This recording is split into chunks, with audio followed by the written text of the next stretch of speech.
Live again. Live again. November 15th, 2007. I feel good. I feel good. And overall, it's a positive day. Pushing forward. Hoping to connect with some people tonight on live. Like every day, I want to structure it around a specific topic and then welcome. And then, talk about some different things that anybody had that happened to them during the course of the day. And hey, Sarah, what's going on? How are you? How was your day, Sarah? Tell me about your day. And as everyone files in, and we'll structure it around a topic of fatigue causes poor decisions. And I'm a little tired. It's the end of my day. I worked all day today, and it is 5 p.m. Eastern Standard Time. Sun's starting to go down. But we're gonna have a good time, talk about a few things. I want to check in on you guys, see what's going on, and we'll go from there.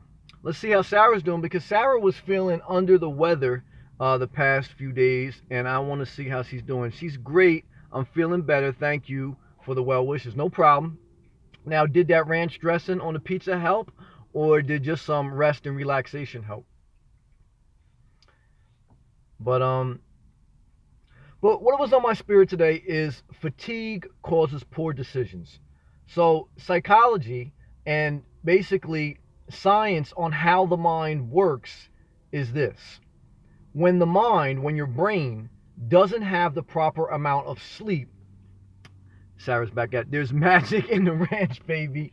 All right, I respect it. I respect it.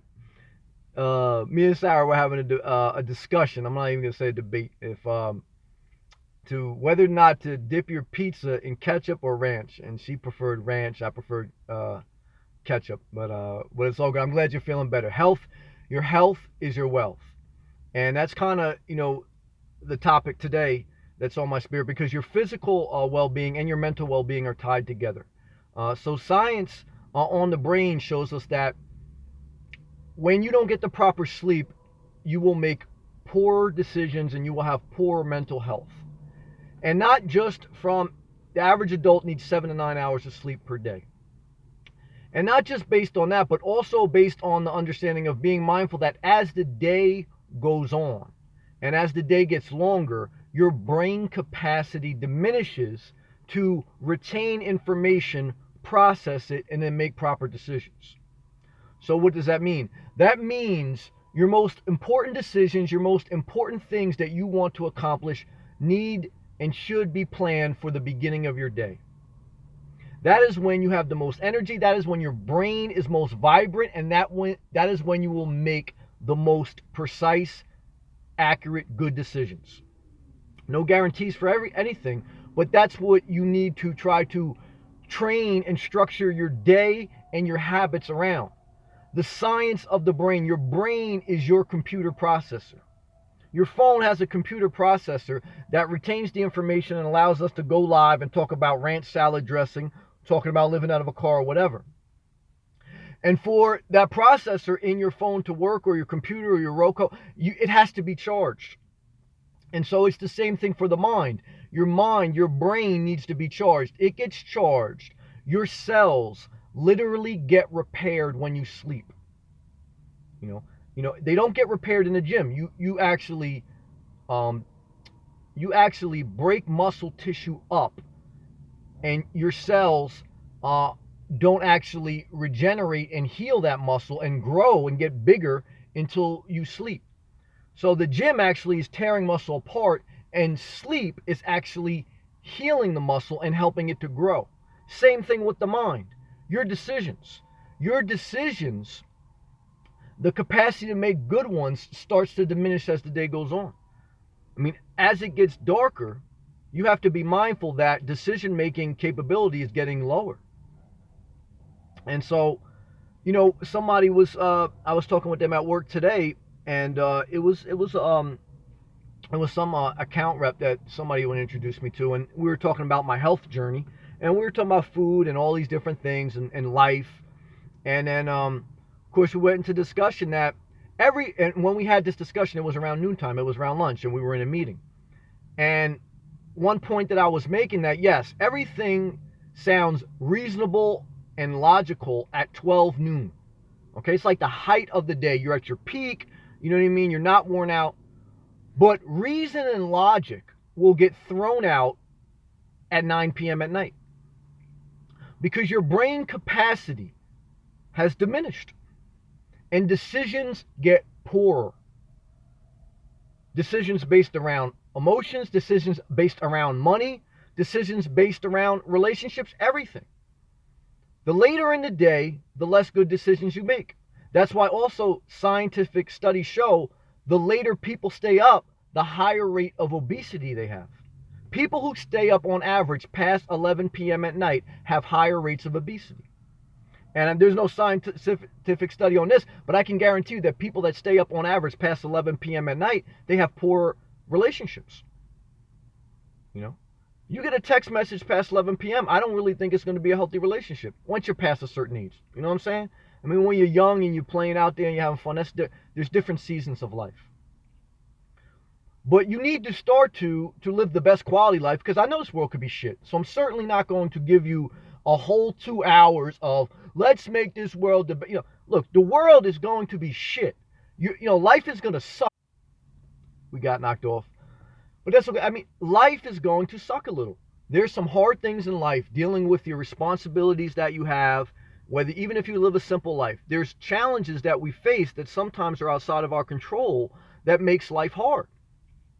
So the key is not to how do we make life perfect. The key is how do we make life better, to try to live a little bit of happier existence while we're here. And part of trying to structure your life around a happier, better quality existence is developing good sleep patterns. And developing good sleep patterns, getting the proper sleep, healing the mind, and then structuring your day around the most important tasks being completed early in the morning is wisdom. It leads to a better quality of life.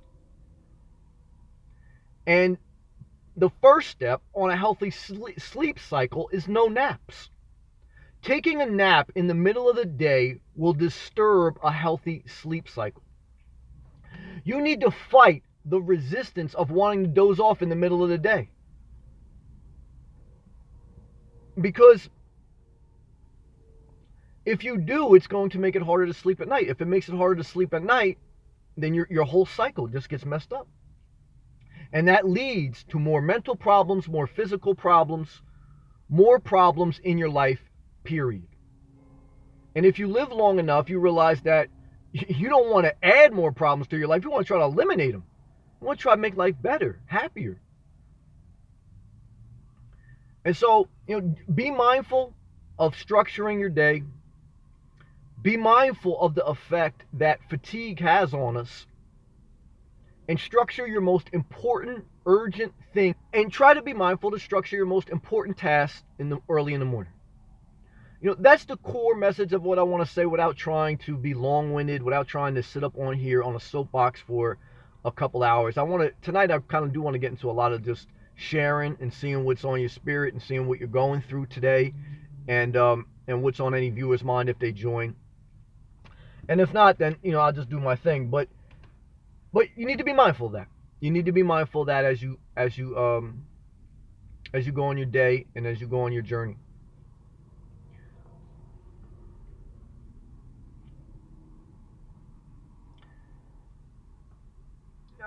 The other thing, I guess, that I'll share, if no one else has anything, the other thing that I'll share is part of staying hopeful. Well, last night, I'll just share a story. So last night when I was with my mother, I'd spent, when I have a couple days off, I always try to go see my mother. When I was with her, she was watching the Hallmark Channel. So the Hallmark Channel is, it's basically like a channel that, just has movies. And a lot of the movies are like, I don't want to say okie doke, but they're just like real corny. And they're real, especially this time of year, that all the holiday movies are starting to come out. So there's a lot of them that were on there when I was watching, where they were just based on Christmas and falling in love and, happy endings, etc. And so I had a laugh with my mom. And I said, Ma, these movies are, they're not realistic. And she laughed. She goes, Sam, believe me, 70 years old, I know these movies aren't how life really works. She goes, but they give me hope. And even if that hope is just for a couple hours of escape, I'm thankful for that because it makes my life a little better. So that was just, hey, Sarah. Thank you for sharing, Sarah, because I'm kind of just in a sharing mood today. I share my little spiel, but I kind of just want to freestyle today because I'm a little tired myself, so I don't want to go crazy. So let's see what's going on, Sarah. I'm feeling somewhat more lonely. Thank you for being honest. And I'm sure it's because of the holidays. Do you experience that? That's a great question. Thank you, Sarah. I think that's true. I think definitely the holidays.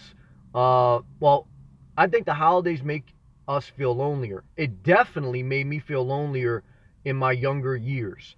As I get more mature and I know myself, I'm more and more learning psychology and how the mind works, and that's why I bring up certain mental health tips is because I just let it pass. It doesn't, and I learn how to discipline my mind. So that's just an emotion, but I still feel it. I'm human. And in my earlier years, I would try to make sure I'm in a relationship during the holidays, or I would call up, girls that I normally wouldn't call up just to be with somebody in the holidays. And that's an unhealthy cycle, an unhealthy behavior. But yes, I mean, part of the holiday theme, and that's kind of what the movie I was watching yesterday with my mom, Sarah, was that, it's about people falling in love and being together during the holidays. And I think that's a dangerous cycle. But I understand it because, just like, trimming the tree and that whole experience is almost based around being around people you love. But in my experience, the most miserable people are people next week in Thanksgiving that are going to be forced in the same room that they don't really like each other, but they feel society pressure that we're family. Family gets together for the holidays. Now, maybe that's just my experience, though, too, because I want to be fair. And then the same cycle will happen in Christmas. A bunch of people that do not normally spend time with each other, do not have common interests, do not have anything in common. They're going to be, because of society, forced to be together. And you're going to be with people you normally wouldn't. And it's going to be forcing a relationship. Whether you're going to force to invite someone or force to be with somebody, you don't really like them, but you say, shit, I'll wait till the holidays to break it off. That happens a lot. I've seen it happen. Um, so I think, yes, you will, and I will, everyone will feel lonelier because of that society pressure. But there's something inside you if you watch this channel, because part of living a non-conforming life, whether we're talking about being a nomad or even just thinking for yourself. Excuse me, the lights went out in the Renegade. Talking about living like a nomad. But just started my car. But I think there's something inside you if you think for yourself, if you're willing to live a non-conforming life, that you are willing to go against with status quo. So, I filter the thought, I feel it, and at this point I'm more regimented around that. I'm okay being alone, and I have other relationships as far as just like friends, and I see family members and or social media just connecting. I remember stressing a few holidays that I really wanted to be around a family, and a lot of people invited me to their um, Thanksgiving and Christmas celebrations, and they had big families and they had relationships and they were married and some had kids. And so, like, I was like, I don't know what that commercial used to be where the guy, stovetop stuffing kid, like, he never really had like a family to go home to, but he would like visit everybody's dinner he would visit everybody's house at dinner. I think they called him the stovetop stuffing kid. And so I was like that for like 2 years on Thanksgiving and Christmas. I would stay like a true nomad. I would go and visit friends that invited me over, and some somewhat like people I got with, and some just friends. I would visit, stay for an hour or two, then go to the next person's house to visit. And what I learned through all the different people's houses that I visit, all different backgrounds, all different cultures, all different ways that they celebrated the holidays, was there's a lot of misery. A lot of people get together, they got all the fixings on the table, they got all the decorations, all the holiday music is playing, whether it's Christmas music, whether it's whatever music. And I just don't like these people. And these people like are faking it, and they're miserable. I mean, if you have to be convinced that people are miserable, look at your job. Look at the people that you deal with every day. I mean, a lot of people are just struggling to keep their happiness. So the minute you remember that the only person that can make you happy is you, then I think you're healed. You begin the healing process. See, where we get led astray, and I want to read your thing. Man, I couldn't agree more. So fake. I agree, Sarah. I think, Sarah, me and you vibe because I think we're on a similar mindset and we're at a similar age. So I think we probably have experienced many similar things. And again, I want to put it in context that everyone is different. So some people, I don't want to speak for everybody, but I can only speak for myself. But what you will come to realize in life is that you're going to be looking for a pastor, you're going to be looking for a YouTube guy, you're going to be looking for a lover to show you happiness.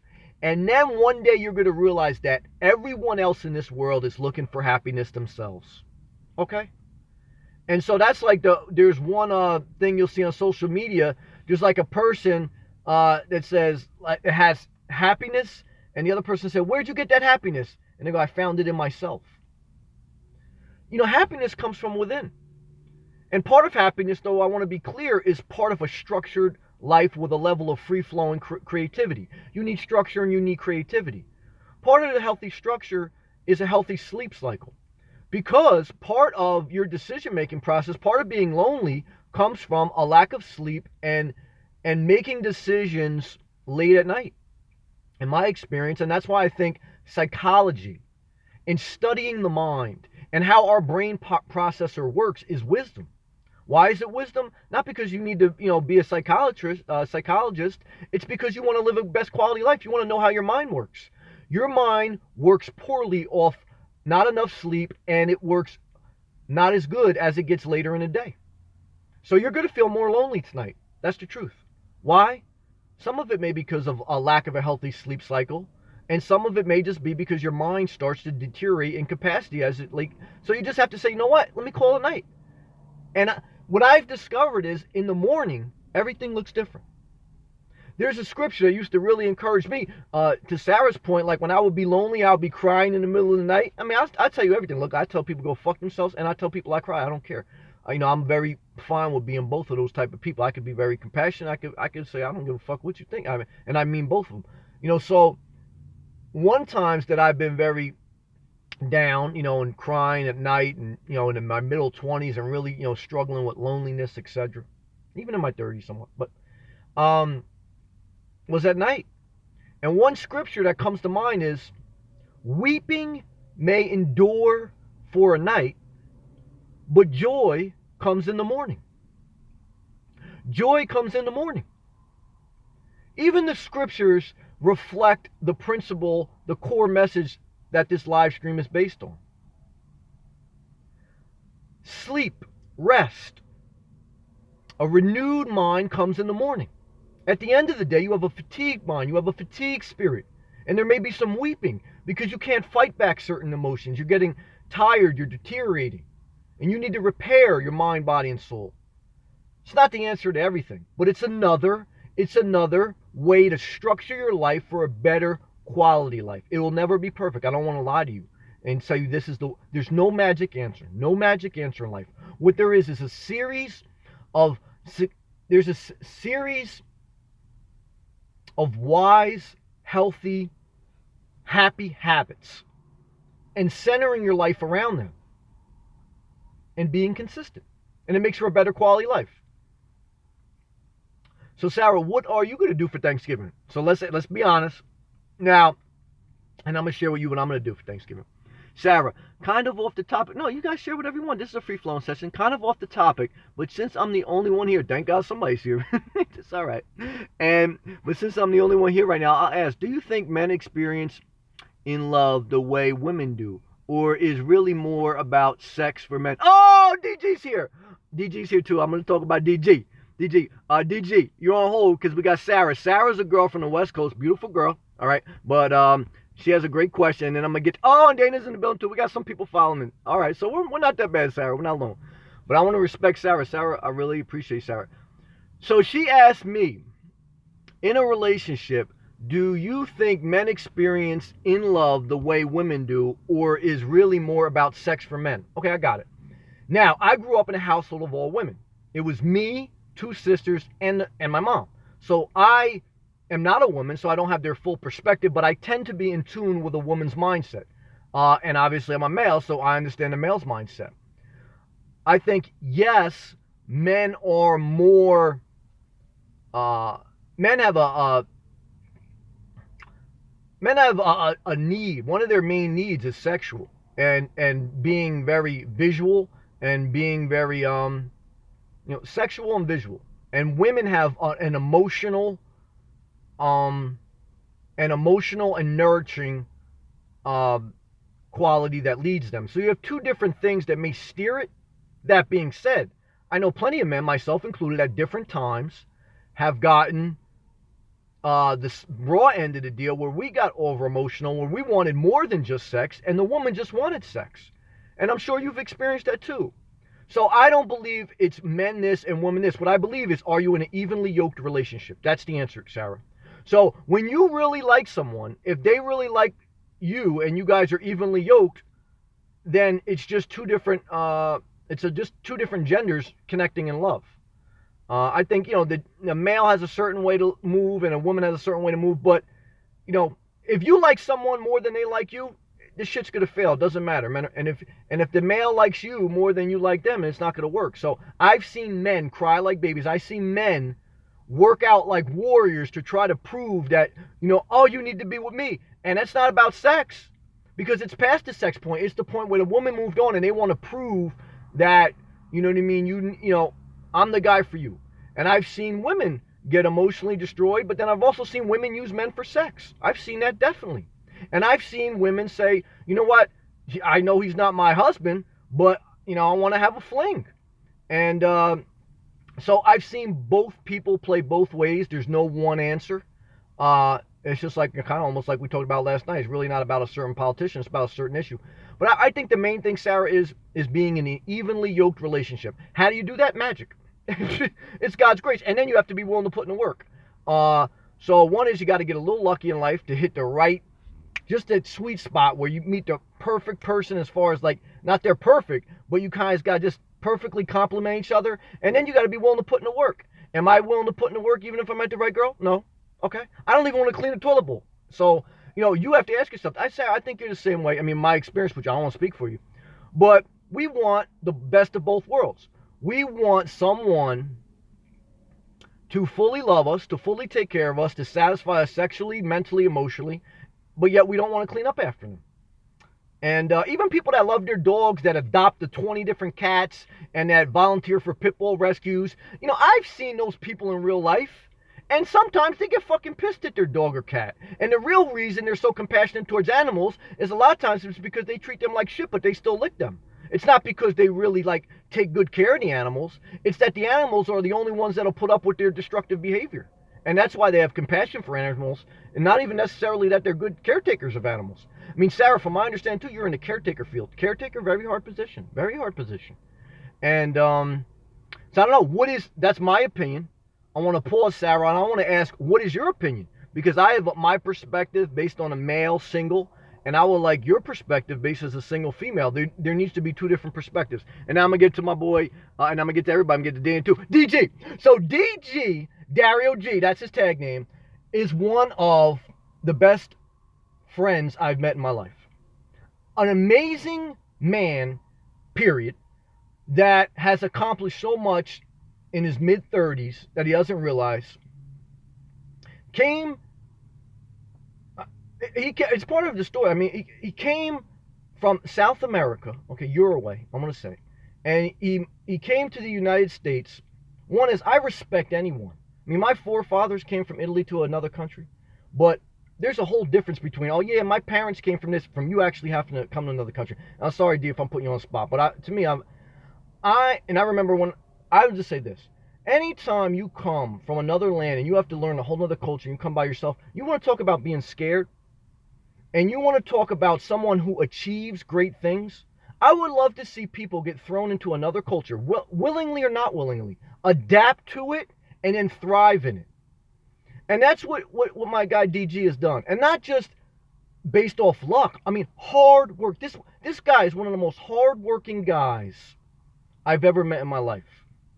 Worked his way up from the night shift at White Castle to now a lead engineer position. one of the, he's doing great for himself. So if you ever think, one is that the American dream is not alive, you're sadly mistaken. That's number one. Number two is, I respect, and I've told Dario this in private conversations with him, I mean public too.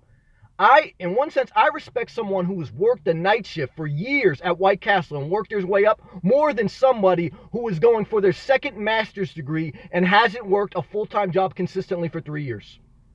I'll take Dario over any guy with a million different degrees. I mean, the guy is a phenomenal, and now beyond the work ethic, beyond the amazing things that he's accomplished with his life, attitude, okay? I don't care what degree you have. I don't care I don't care how hard working you are. Attitude, huge thing. Going to work and being with somebody you want to be around, someone who is fair, someone who treats people right, someone who does not try to take all the credit, someone who doesn't look to cut somebody's neck to get ahead. Someone with integrity is what I'm saying. To come across someone like that, and I mean that's what once in a while inspires me. Because to be honest with you, I know this world's shit. All right, I already know this world's shit. I've met a lot of shitty people, and once in a while I said, "Fuck this world! This world's hell in a handbasket." And then I meet a guy like Dario. Now I don't put Dario on a pedestal. He knows that I don't put anybody on a pedestal. I mean, Sarah's hot. I don't put her on a pedestal. I used to put hot chicks on a pedestal. I'm not trying to no disrespect, but what I'm trying to say is, through maturity, I've realized that I don't have to put someone on a pedestal, and Dario may let me down and I may let Dario down, but Dario inspires me. He inspires me because you know what? Once in a while I say there's no fucking good people left down here. And once in a while I run into a magical person like D and say, you know what? There are some magical people down here. And, and that's a blessing. So, and I also want to give, this guy's also going through a physical issue now where, he had surgery on his knee and he's rehabbing, and I know it's not easy for him, not only physically, but mentally. Okay, we've talked about that in the past. And that's part of this topic today is fatigue causes poor decisions. When are your hardest mental battles? At night. Because your brain capacity has deteriorated. You've already dealt with a lot of stress during the day, and now your mind needs to shut down so the cells can heal and your mind can rejuvenate. And joy will come in the morning. Nighttime is very hard. It's hard because your mind is at a deteriorated capacity, and a lot of times people try to make it function until the fucking battery shuts the phone down. Studies show that when you run your phone to the point where it shuts itself down, you deteriorate the battery's life expectancy. Your battery lasts longer when you don't use it below 50% on average. Once you start to use your battery when it's below 50%, you start to cause long-term damage to the battery, and it lessens its life expectancy. So, I mean, you apply that to real life. So I got in my little spiel. But I just want to say, one is, I want that Dario, and final thing, I'll go to the next comments, because I know No Man's Land's in here too. I see you, No Man's Land. Sarah, I want to see your reply. I love you so much, Sarah. What I want to say with D is he's one of the first people too that supported me in this journey of just expressing my creativity through YouTube, which has been a blessing to me. And so, like I say, if you ever start your own business or if you ever explore out to something else, it will always start with a few core true supporters. Dario, when I told him I was going to live out of my car, I didn't tell too many other people. He was like one of the guys, no judgment. I felt safe with Dario. That's also a key component in any healthy relationship. Do you feel safe sharing something with them? And Dario's one of those guys, and even his friend GP that I've met that he introduced me to. To me, I feel totally safe with them. And that's magic. To feel safe with someone is a blessing. And you should always cherish and honor those relationships. And they may not last forever, because I'm also a realistic person. Life changes. Okay? But for that moment, it's love and respect. Dario, welcome, man. Love and respect to you, DG. And No Man's Land gave you the emoji with the hands up. No Man's Land, show you some love. All right, I want to get to Sarah now. Here comes his Sarah. I like that. I agree with you said about men and women in love, and you provided some added wisdom. So thank you. No problem. So Sarah, let me ask you this. What will you be doing for the holidays? And if you want to share, you don't have to share. But what What's your take? Will you be spending the holidays with a lover or somebody like if you want to share that? And yeah, well, one is just what are you doing for the holidays? That's question number one. And specifically, let's start next Thanksgiving. And then two is are you going to invite someone you're in a relationship with? Let's start there. No Man's Land, what's up, brother? How are you? How was your day, No Man's Land? You going to a Thanksgiving thing tomorrow? I mean next week. I'm off next week for a couple days. Now I have off for a week. I'm trying to decide if I'm going to go down to Florida or not. I'm not sure because I would like to come back in time to spend with my mother, but we'll see. We'll see. Hmm. Yeah, fatigue is a tough one, man. Fatigue beats you up. There's no doubt about it. DG, thanks, Sam. The feeling is mutual. Love and respect to you also. No, definitely, D. Definitely, definitely. And you keep pushing forward, D. I mean, you're in a great place. Things are just going to keep getting better. And we're going to go forward, brother. We're going to go forward. We're going to stay thankful. And Dara's got a beautiful kid, too. Beautiful child. Beautiful family. And, yeah, DG's my guy, man. Good guy. Good guy. Good guy. D, what are you, well, if you want to share, you don't have to share. What are you doing for Thanksgiving? Are you having a party? Now, D also likes to, he's a social guy. He's more social than me. See, I'm not social. Um, as far as, like, I don't like to be around big crowds, especially during Thanksgiving. It doesn't inspire me. But everybody's different. Some people, they love that.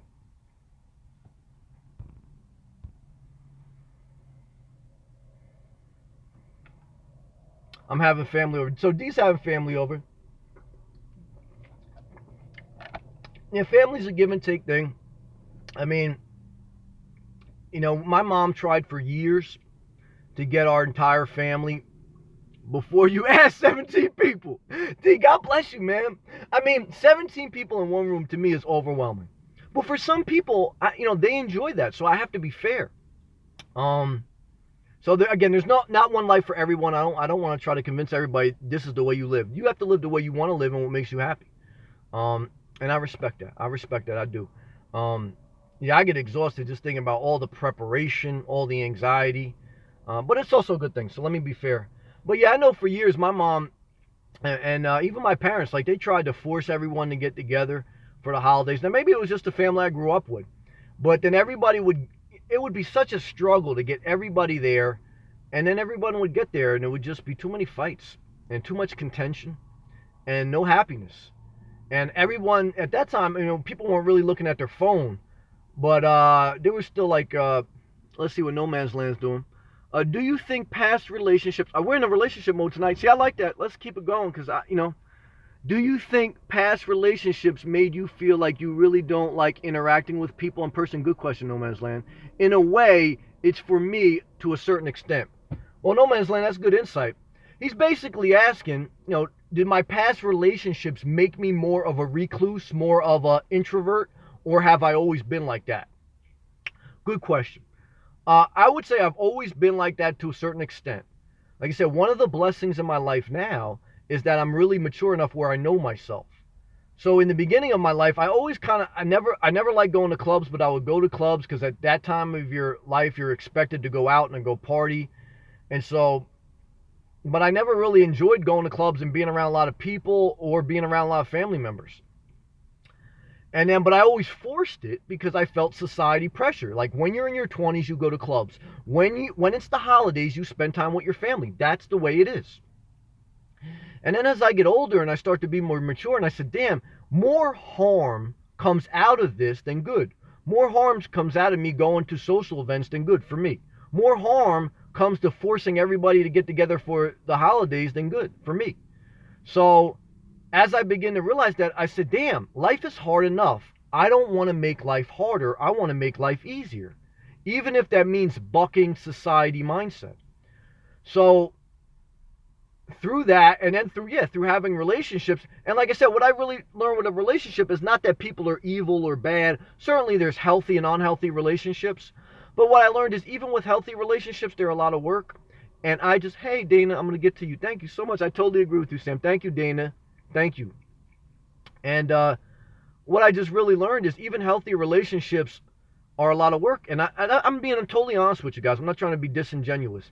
Is that I like minimal work. I mean, I don't mind, working for my job, for my profession, making an income. I enjoy that. I'm a passionate worker. I have a passionate, positive attitude. You know what I mean? DG, I work with, he knows that. But it's like, too, after that, I'm done. Fatigue causes poor decisions. After 10 hours of work, I'm done. I'm done. You think I want to go home after 10 hours of work? And even if it's like a beautiful woman, even if she's like the perfect person, she's totally fair, I don't want to do any more tap dancing. I've been tap dancing for 10 hours trying to keep clients happy, trying to keep coworkers happy. I don't want to come home after 10 hours and tap dance more. I'm done. I want to go have my salad and tap into the free Wi-Fi at McDonald's and sleep in the back of my Jeep Renegade. I mean, that's just where I'm at this point in my life. It wasn't always that, but that's where I'm at now. Okay. Dana, I totally agree with you, Sam. Thank you, Dana. Dana, how was your day? I still love the dog profile picture. Beautiful looking dog. You guys know I have a soft spot in my heart for dogs. Did you laugh? You gotta laugh too. Laughter is good for the soul. So you know how sometimes I give you wisdom. Sometimes now I'm saying some real shit. I'm not gonna lie like I'm giving you some BS. I'm giving you some real shit. But it's also funny. And you gotta laugh. Laughter is good for the soul. Okay? So sleeping, all right? Because fatigue makes poor decisions. You know what I'm saying? Dana, how was your day? I love the dog pics too. Dana's got a sweet spirit too. Dana's got a great life too. Different things that she shared with us. So I want to hear how Dana's day was. No Man's Land. I yours to be people pleaser. Yeah, he used to be a people pleaser. I understand that because you're probably compassionate, and that led me to like the cave to an extent. Okay. So yeah, you used to be a people pleaser. Then you got burnt out on pleasing people because what you probably realized, No Man's Land, like I did, you can't please people. The only person you can please in this world is yourself. Everything else, fucking crapshoot. Sometimes people are happy with you, sometimes they hate you. And I mean, don't matter how good you tap dance. And that'll wear you out. And then you say, fuck everybody. I'm going to live in my car. I'm not mad at you, No Man's Land. We're in the same boat. I used to be people. I could. The DG double laugh out loud emoji. I like DG. No Man's Land. I agree. That's why I try to go. DG, I hope you got your earbuds in and you don't have me on speaker because, like I said, I got Superman trouble. Now Superman was another guy I work with, but Superman, I probably said something I shouldn't have said about, he told me about his personal life. So please, if this is the only thing I ask, I should have said this in the beginning. I have to start saying this in the beginning of my live feeds.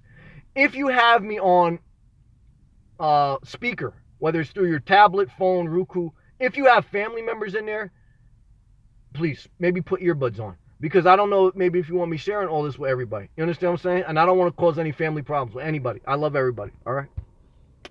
No Man's Land. I agree. That's why I tried to go to a hotel and just relax for the day. Then I go back to my car. No Man's Land, good point. So No Man's Land, I believe, has shared that with me in the past. And I think it's wisdom for him. He knows himself.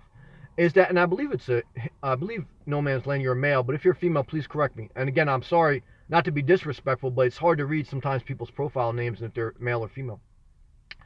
But yeah, No Man's Land, he likes to break the nomad life up by once in a while going to a hotel, which I think is wisdom, getting the feel of a house, getting the amenities and the comfort, treating himself, I'm sure getting something to eat, watching a movie, etc., etc. And then that recharges him, and then he goes back into living full time in his vehicle. And I think that's wisdom. I think that's another tip for any interested nomads. And I think it's a general life lesson that routine does also bring fatigue. And you need to live a life of a little bit of a variety to keep a healthy mind. So I think that's wisdom. Hey, Dana, I had a good day. I found out my clutch on my SUV is shot. Oh, shit. Well, that's not good. I'm sorry. Good part, I will rent a SUV that I don't have to worry about a breakdown. Yeah. I will be working the holidays. Well, that's interesting. No Man's Land is a male. Thank you, No Man's Land. I thought so, but I just didn't want to assume. Thank you. So Dana, one is what so your clutch broke down, so you may have transmission problems possibly. And so now you got to rent an SUV and you're going to work for the holidays. Yeah, that's the dynamic, but I think that may be wisdom, Dana. I mean, if you don't have anything special, and I think we share, I think, some challenging things at home, if it may be more wisdom to work during the holidays, and so a lot of times you get double time or something like that.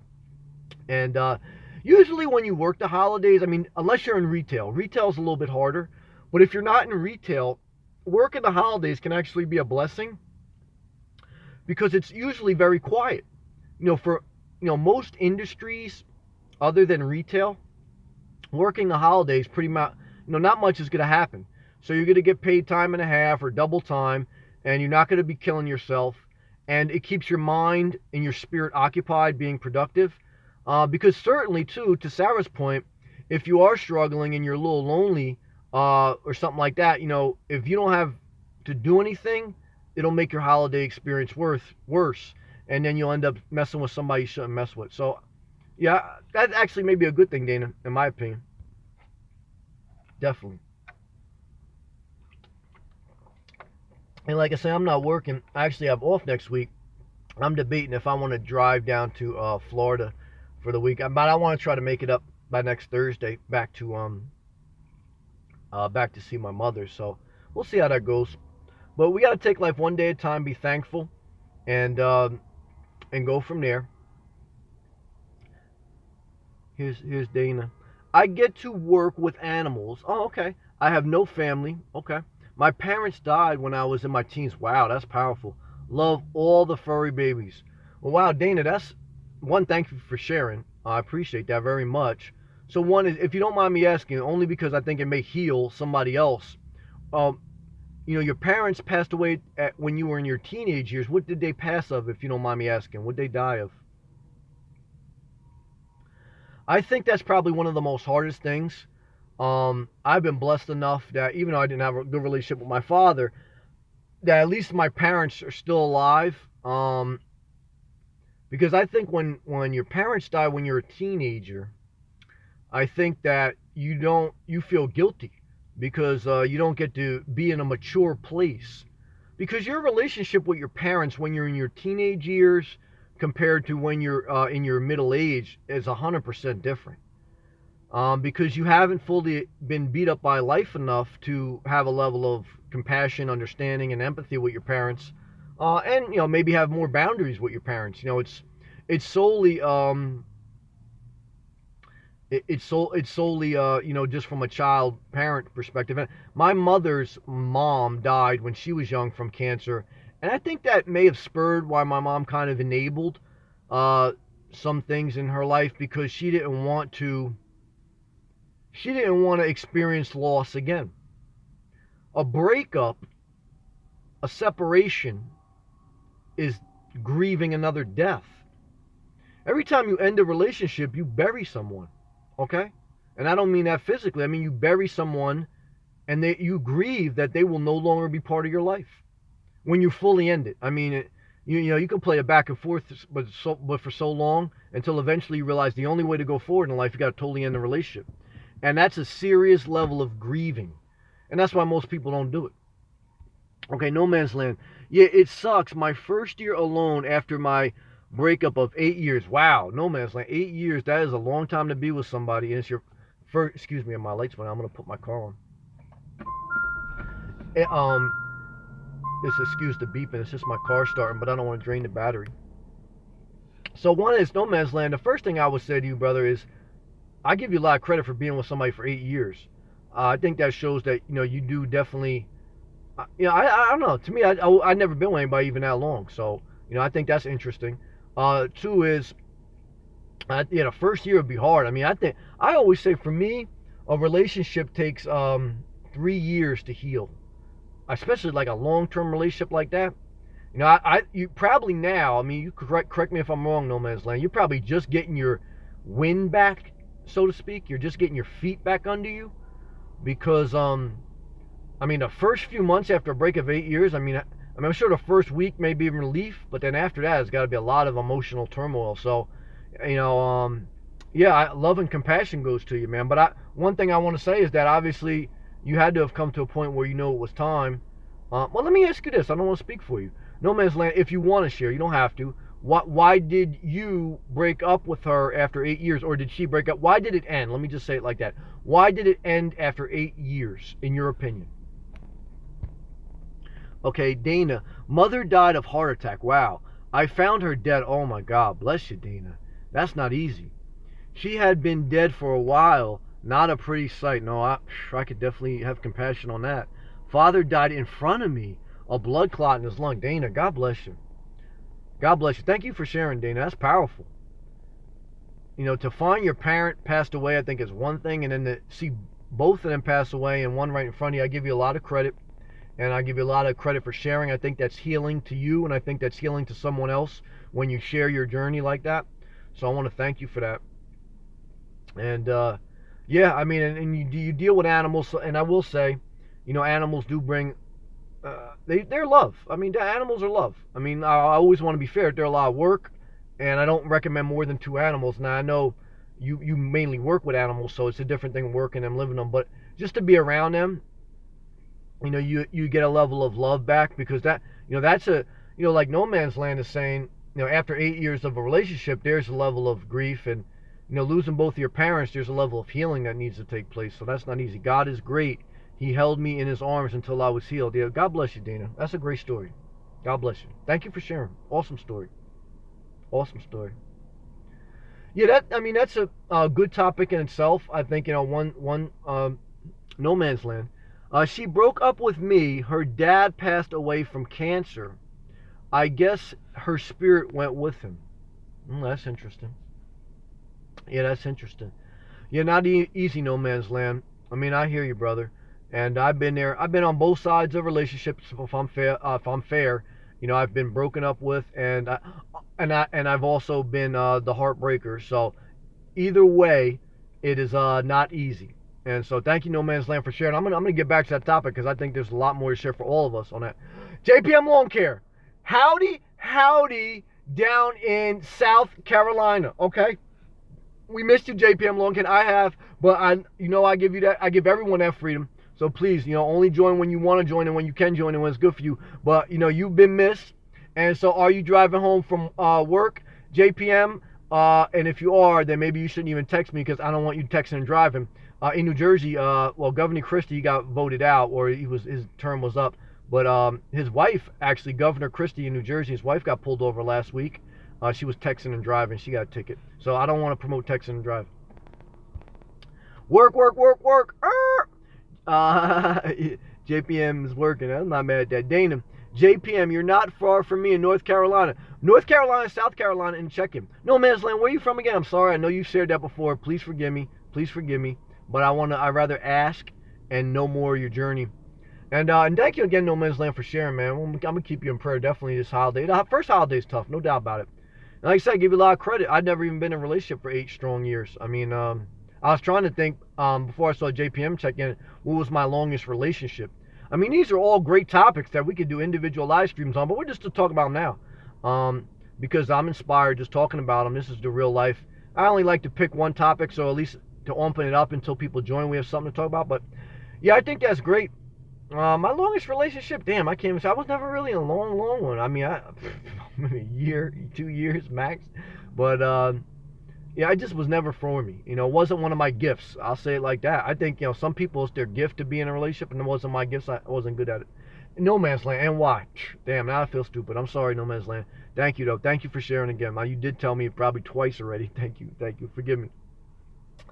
But, so No Man's Land, he knows. JPM Lawn Care, let me ask you this. Okay, JPM Lawn Care, well, maybe she's driving. Oh, no. At Dana, nothing could be finer than to be in Carolina.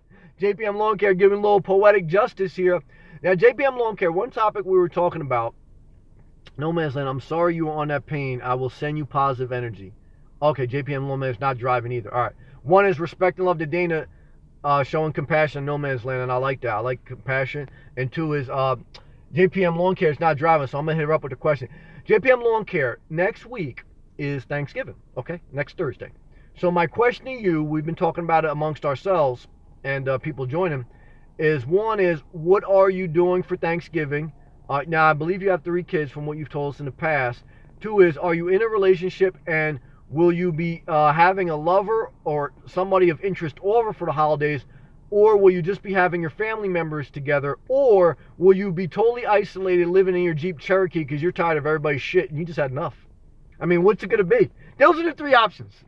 Everybody, that's crazy. But that's true. That's life.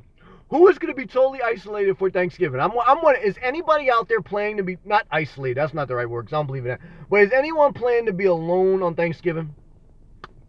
Even if you give me a hands up, I'm always, yeah, I'll accept that. It's crazy. Oh, D's in the building. D, hi from New Hampshire. No, I was gonna say North Hampshire. New Hampshire. D, how are you? D's a great first-time viewer we met yesterday. I was very excited to meet D from North Hampshire. She's thinking of possibly getting a van. And good. I'm glad you're great. I'm glad you had a good day. You just gave me energy. A lot of people coming in now. I'm getting energy. Now, I made a video. The topic was talking about how as we get more fatigue, we make poor decisions. Now that's, now we're in totally different conversations, and that's good. That's how the free flowing session works after the first 15 minutes. Yeah, overall, D, I feel good. Like I said, I was a little tired, but I got my energy back now. I got a second win. I'll have one more Starbucks tonight, small one. I'm not gonna lie, just to get me through. I got to do a light workout. Now, D is a great first-time viewer. She's thinking about getting a van, currently renting an apartment, and she has a 92-year-old landlord. Now, damn, I remember that. I didn't remember No Man's Land is from New York. I'm sorry about that, No Man's Land. But D, same question to you, and then I'm going to read. I see JPM responded, but the comment faded away, so I got to touch the screen. D, what are you going to do for Thanksgiving? Are you going to spend it alone, or are you going to spend it with somebody? All right, let's see what JPM says. Oh, I'm cooking for my boys and my mom. Well, that's positive. You can't lose with that. I mean, to cook for your children, I know there's got to be some inspiration there. And to, have your mom still alive. I mean, Dana shared with us a powerful story that her parents passed away when she was a teenager. It was very powerful. And so that's a positive Thanksgiving, JPM. So I'm not mad at that. I'm happy for you. Let's see what D's doing. D said, with my family going to my son's house. Oh, that's positive. Oh, Tammy from Florida's in the building. Good evening from the Sunshine State. Yes, good evening. Good evening from the Garden State. That's what they call New Jersey, the Garden State. But in November, Sunshine State sounds better to me. Okay. How are you, Tammy? How was your day? No Man's Land. Thanks, Dana. You're awesome. Yes, I like to see that positivity flowing. So Dana's going to spend her time with her sons. That's positive. Tammy, what are you going to do? I started on a specific topic that as the day gets later, we make poor decisions, and our mind needs a certain amount of sleep, 7 to 9 hours, to heal and to make good decisions. And then we were just talking about how fatigue affects us. That's what I was talking about. And now we've kind of just transitioned into different topics. Now the current topic is, what are you doing for Thanksgiving, Tammy? Are you going to spend it alone, with family? And if you don't want to share, that's fine too. But I'm just going around the room and asking. No Man's Land's got the hands up emoji. Emojis are good. Emojis make life a little bit better, okay? Now, stuffing may make life a little bit better too, but you may get heartburn after that, okay? JPM Lawn Care, are you cooking stuffing? That's what I want to know. What are you cooking?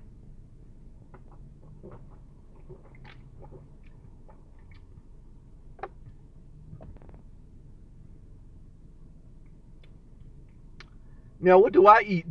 My mom asked me that, because my mom said, well, if you come over, I'll make you some myself. Mom, I don't eat meat anymore. I don't eat any meat. And I don't even eat stuffing. I used to love turkey stuffing, and cranberry sauce used to be one of my favorite dishes.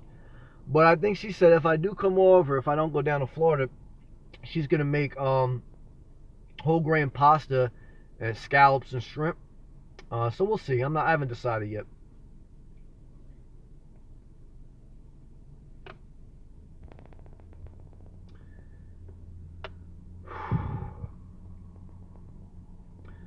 But and then too, it's like, that's another thing where I saw a lot of arguments. I mean, if alcohol is going to be involved too, we should talk about that a little. I mean, if alcohol is going, how many people in here are going to have alcohol during Thanksgiving?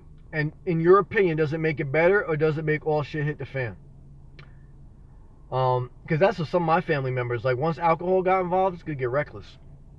D, I'm sort of a vegetarian. I have been having a hard time with staying with the program. Well, that's okay. Especially when I first started, it took a good year before I really made consistent habits. It takes a lot of ups and downs, but it's a good goal. And I think anything in life, you have to have an aim, you have to have a focus. Even if, like I said, even if you only get 90% there, or even if you only get 10% there, you're either going to be 90% better than you started, or 10% better than you started. But any percent better than what you started is wisdom. So having a goal, having a focus is good, even if you fail. Even if you fail 99% of the time, you're still 1% better than if you didn't have a goal. So that's wisdom. Okay. Tammy, I'll be cooking for my kids. Okay. I do a lunch, and then they go to their significant others for house dinner. Okay, that makes sense. I can understand that, Tammy. Yeah, as kids get older, And excuse me one second. Yeah, as kids get older, and period. As kids get older, period, they want to do their own thing, especially at night. Because at night, I mean, like Sarah was talking about, she's still in the room. She was in there early talking about relationships. She's the one that really kicked it off. Thank you, Sarah. Um, is that, you have that desire to go be with a lover or a significant other, like Tammy said. And you don't want to be around your parents. You want to go with your significant other. You're forming your own life. You're building your own life, et cetera, et cetera.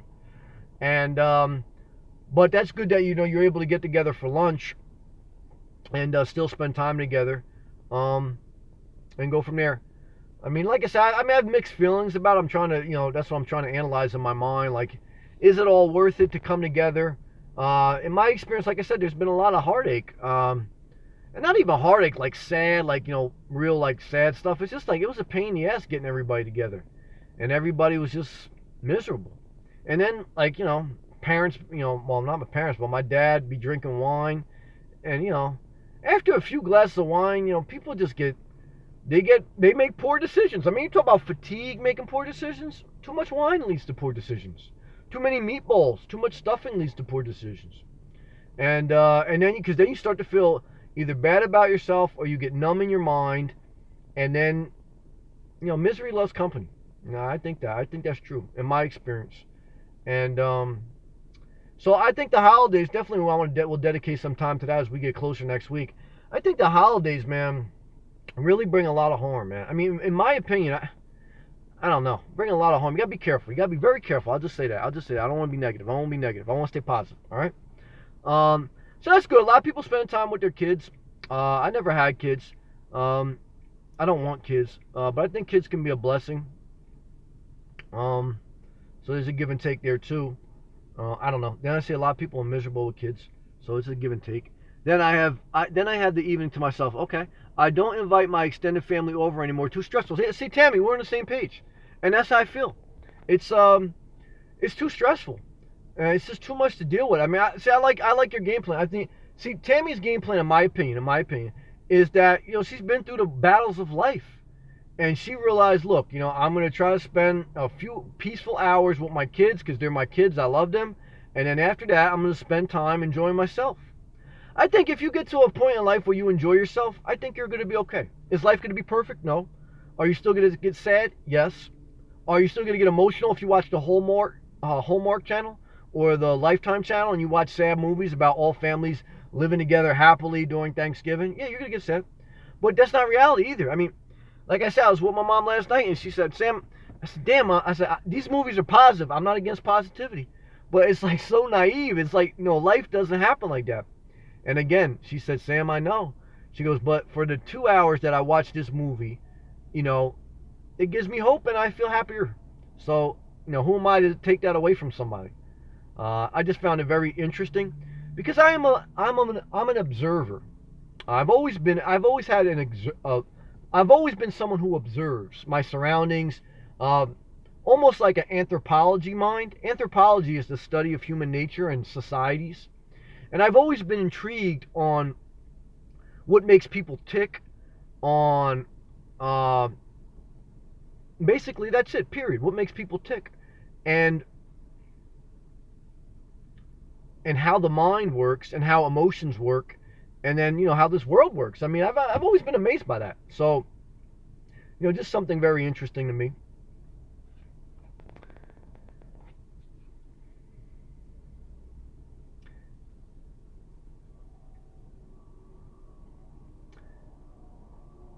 I do that too. I always observe people around me.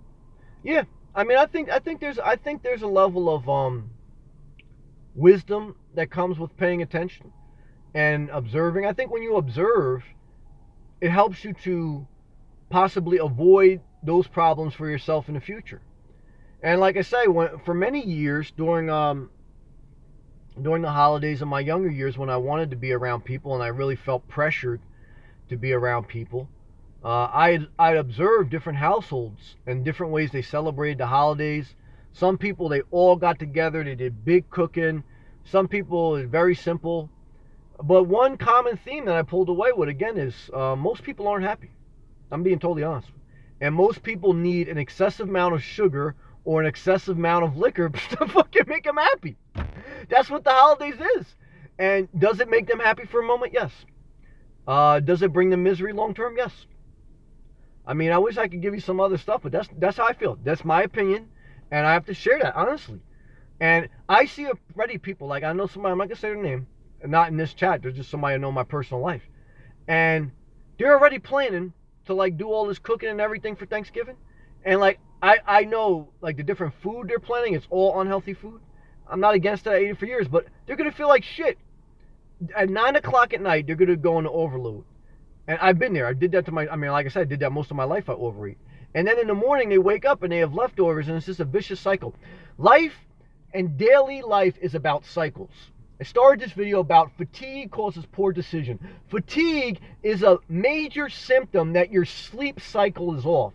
Your sleep cycle is off because you are not structuring your life properly. You're taking naps during the day, you're drinking alcohol at night, you know, you have an unhealthy, unbalanced diet, and you're not engaging enough activity during the day consistently. You should be totally tired at 9, 10 o'clock at night. If you're not, you're either not doing enough, you're taking naps, or you're drinking too much alcohol at night. And so, cycles, breaking cycles are very hard. So I'm certainly not barking that at anyone, because I've faced bad cycles myself, and I failed many years. But part of inspiration, part of sharing is saying, look, this is what I've learned. And what I've learned is fatigue causes poor decision. Fatigue is a major sign that there is a huge cycle imbalance in your daily routine. And that all starts with a level of fatigue, with a level of lack of sleep, and that all morphs into the other things I just spoke about. Okay? My opinion. I missed some comments. I apologize. D, true. Lots of people don't know how to be happy. That's very true. A lot of people don't. That's very true. Without the liquor. That's true. And I have compassion. So, again, it's like, it's always hard to share on that because I know it comes across like, you know, especially if you're drinking, you feel like, oh, this guy, he's judging me, and you don't want to listen to that. And I don't want to, I'm not, because I've done all that for many years too. It's not about that. I'm just sharing. I have to share too. I have to be me. And being me that's what I've come to learn. Doesn't mean that certain people won't, you know, certain people are always going to struggle with alcohol. But you know what? Certain people are always going to struggle with food, and I struggle with food. Just because you struggle with alcohol, or just because you don't struggle with alcohol, but you may struggle with food. I mean, we're all struggling, myself included, with something. So I'm very conscious of not saying, I don't want to shame anyone. I don't. And you should never be ashamed of yourself. And if you want to drink alcohol, if you want to drink sugary stuff, do you. I'm just sharing. My opinion is that's a huge part of what makes people unhappy. It's what made me unhappy for many years. Because it's not fulfillment, it's a temporary high. But I understand, because sometimes life could be so shitty that, well, just like my mom said. She said, Sam, if I can get 2 hours of happiness out of life per day, I'm happy. So, you know, I can't argue with that mind. I understand. But then her feet burn from sugar diabetes. So it's like, in one sense, she tells me the naive hope of a movie helps her. And then she eats sugar and her feet hurt, and I can't help her. So it's such a, there's so many layers of that I can't really speak on. It's like just an interesting dynamic of life that I'm just observing and I'm sharing with you. No Man's Land. Fatigue was a major part of my nomad journey. Yes. No Man's Land. Good point. Me too. No Man's Land. Me too. Fatigue and being tired of the daily routines of life and not having enough time to heal myself. Because again, sleep heals the mind. Rest heals the mind. Too much stress, too much responsibilities, too many tasks, too much to take care of hurts the mind. It deteriorates the mind. It causes greater fatigue. That's why part of my core message of my channel is living a simplistic life based on how you define it. Not based on everyone living out of a car or van, but minimizing your life, minimizing stresses, and maximizing quality. That's huge. That's huge. Fatigue made me realize what's really important. Amen. And what has to be cut off. Yes, wisdom. You have to cut certain things off. No way around it. You have to cut certain things, certain food, certain people, certain places, certain things off, period. I agree. D, I do struggle with food. Amen. I struggle with food too. I mean, so even though I've lost a bunch of weight and I've sustained it off, I mean, I'm still probably 20 pounds overweight technically for my height. And so I understand. I mean, like I said, there's no judgment. None of us have the right to shame one another because we all struggle. Uh, these are just the things that, but I will say, from losing a lot of weight and from changing a lot of different bad habits that I had, is that you're going to ask yourself, if I don't have this food, if I don't have this liquor, will I find any happiness in life? And the answer is you will find happiness again in life. It'll just be different. And it'll take a while for you to break that habit. Just like No Man's Land, Sharon, the guys, No Man's Land was in a relationship for 8 years. It's his first year being not in a relationship in the holidays. Is he happy all of a sudden? No. I mean, I know that he's happy where he's living his life and he's doing what he wants. But what I'm saying, is he fully healed? No. Has he truly found his next level of happiness? I mean, no. After 1 year, it's probably going to take 3 years. Probably going to take 2 more years for him to fully move to that next level. I mean, that's part of life, in my opinion. Most families are financially strained. I agree with that. We've talked about before, 80% of Americans, and America is one of the most wealthy nations in the world, so imagine what it is for other nations.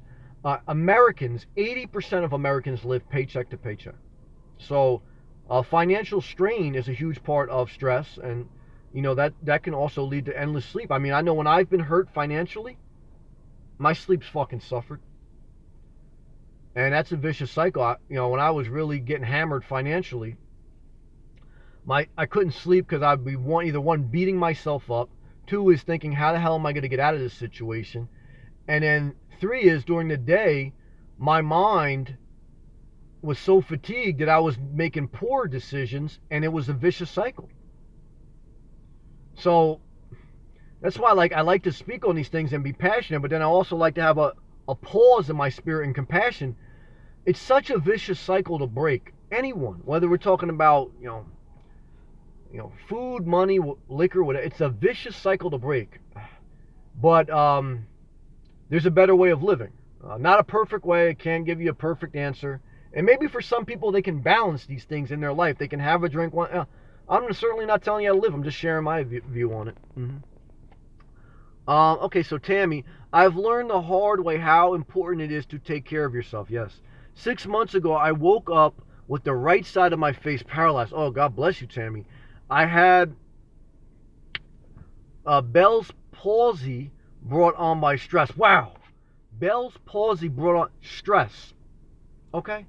Stress, man, can really hurt us. And stress, a huge part of fatigue. Tammy, 6 months ago you had this happen. Have you gotten better, and what has helped you to get better?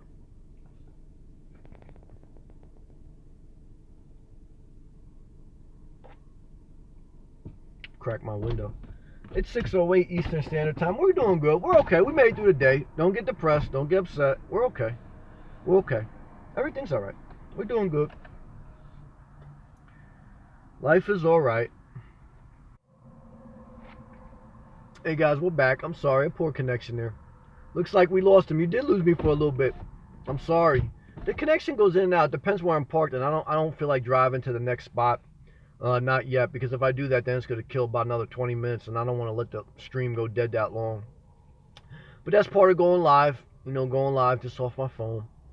But I'm back, and I feel good. And I feel good overall. I'm thankful.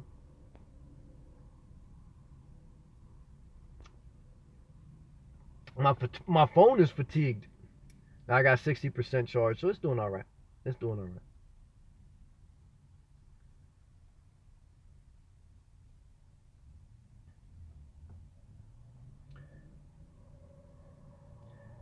Yeah, I'm back. I know it got a little crazy. That's what happens when you go live. Sometimes it cuts off.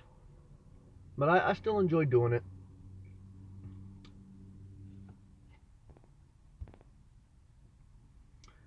Yeah, so Tammy, I don't know if you're still in the room, but you had that. Oh, it's Miss Kimberly. It's Miss Kimberly's in the beauty. Houston, Texas. Stand up and salute your very own. It's Miss Kimberly. She makes this world a little bit of a brighter place. Why? Because 1 is she has phenomenal hair. 2 is she does phenomenal makeup. 3 is she's got over 12,000 followers on Instagram. 4 is she's got 3 party like a rock star emojis. And we're very thankful to have It's Miss Kimberly. Okay. Tammy. So Tammy's going to give us an answer. Tammy went through something very interesting here. I have fully recovered. However, some people never recover from this. That's true. I have had all the medical tests done and been cleared medically. Praise the Lord. I'm thankful you're okay, Tammy. Let me tell you something. In life, your health is your wealth, period. And nothing will humble you in this world like having health problems. So God bless you, Tammy. I'm glad that you're okay. D W what the WTG. What is that? What does that abbreviation stand for? I might be out of it. I don't know what WTG means. It's Miss Kimberly. How was your day? What happened today in Houston? Way to go. Oh, thank you, D. I'm sorry. Yeah, good one. All right. I'll know for next time now. Yeah, that's a blessing, Tammy. I mean, I'm happy you're okay, man. That's scary. I mean, you just got to think about that. You know, waking up and you can't feel half your face. That's very scary. Very humbling. I mean, that's why too. I mean, sometimes well, we just be thankful. Let's stay positive. Let's remember today we're blessed. Let's just focus on what we can control. I mean, you can easily. I mean, see, we get in a conversation. You can let your mind go into a dark place. You just gotta be thankful for today. We make the most of today. We're blessed, and it's positive. Almost through the year. It's Miss Kimberly was busy today, but keeping my sanity. Well, that's positive, and she's laughing out loud. That's good. That's good. Now, it's Miss Kimberly. We talked about a few different things today. We started off with fatigue causes poor decisions, and as the day gets later, sometimes we tend to make poor decisions, and having a good sleep cycle helps with that. But the bottom line is, we started talking about it's next week is Thanksgiving, okay? Next Thursday. So we want to know where are you going for Thanksgiving? You going to a family member's house, and are you inviting a lover? Because Sarah mentioned that the holidays, tend to make people more lonely, and they get into different relationships because of the loneliness. So a couple people chimed in that, JPM Lawn Care, she's cooking for her kids and her mom. Tammy's going to cook for her kids during the day, and then they're going to go with their lovers during the night. And I think D and No Man's Land, they're in the same boat as me. They're pretty much, what did D, let me see what D.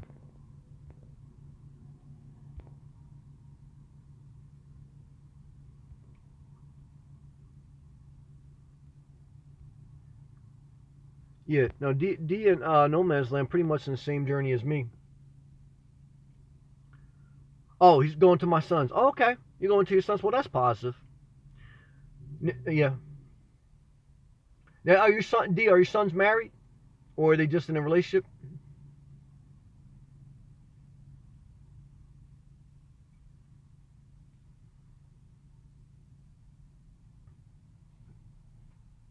Yeah, he's married. Okay, one son is married. Yeah. Well, that's good.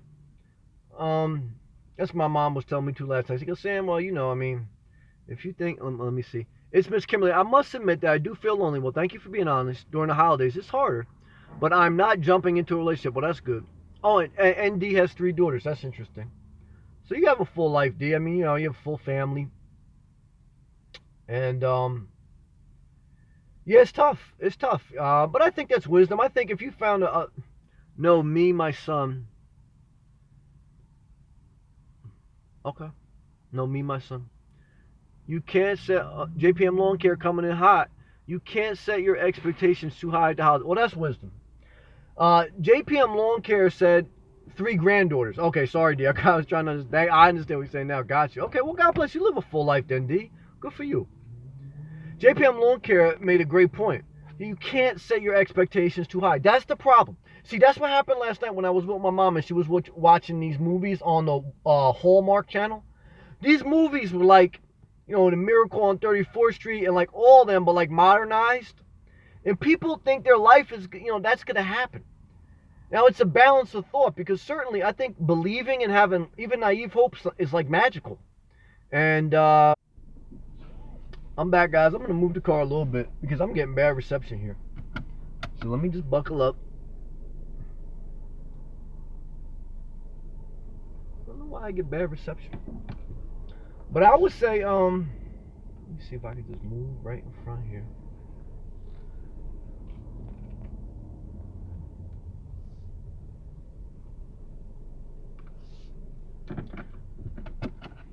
But I would say if I would say naive hope is good, but then to like JPM said, you got to manage your own expectations of life in general. That's a good point. That's a good point. I disagree with that. Period. I don't really like the holidays though. Most for the part I am alone. Yeah, for the most part you're alone. I understand that, D. And yeah, I don't know. I mean, it's a give and take about life. I mean, like my guy DG said, I mean, he's going to have a house full of people, and that could be magical. You could be alone, it could be magical. But I mean, there's always people that'll invite you over. I've been blessed. I mean, I have good friends that they all have like open invitations to me. But it's weird. Like, I mean, I have the open invitations. I'm very thankful for a lot of people to go to their house, but I'm not into it. Maybe because, like I said, I went to different people's houses for years, and it's the same thing. It's the same thing. You're watching the same movie channel, the same type of food, and I don't know. I don't know. It's all endless, but I'm thankful. I'm thankful. I'm thankful. It's getting negative. It's getting negative. I want to stay positive. I want to stay positive.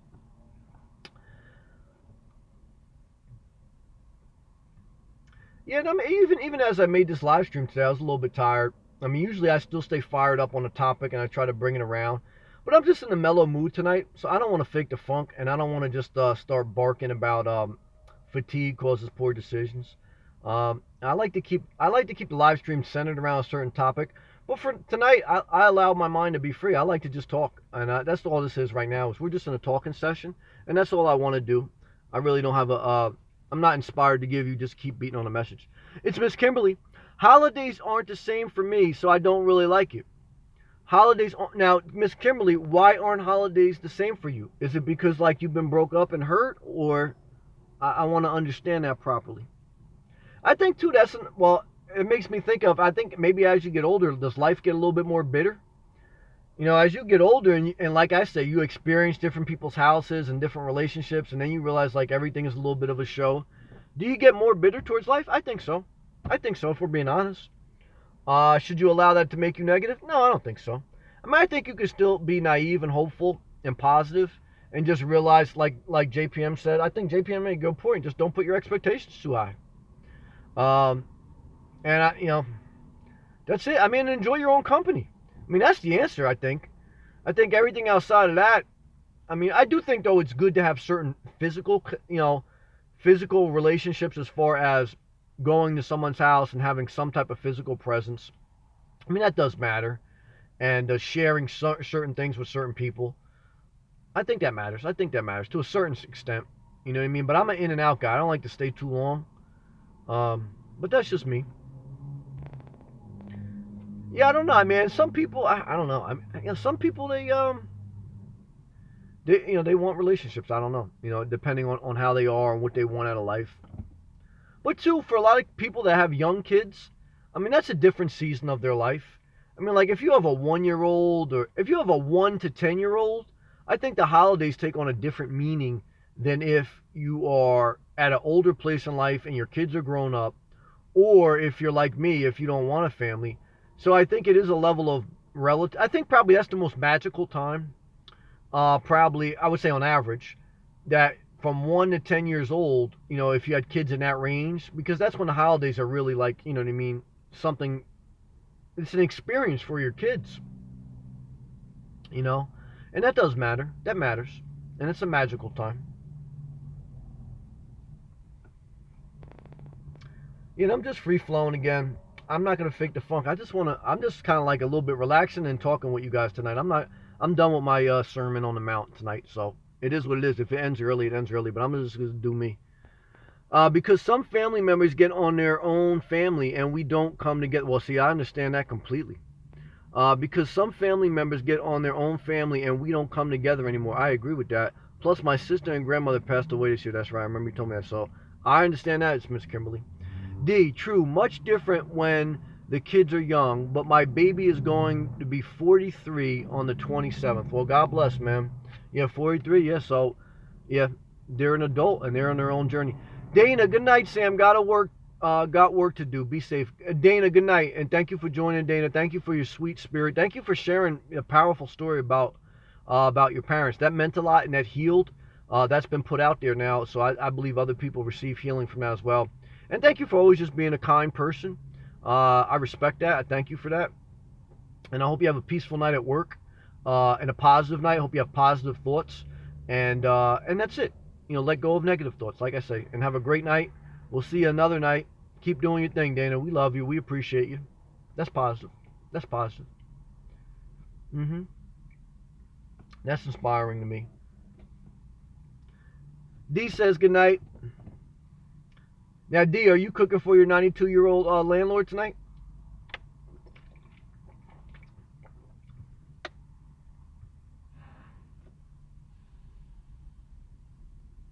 No. Yeah, you had enough. I don't blame you. I don't blame you. But he liked the soup. That's cool.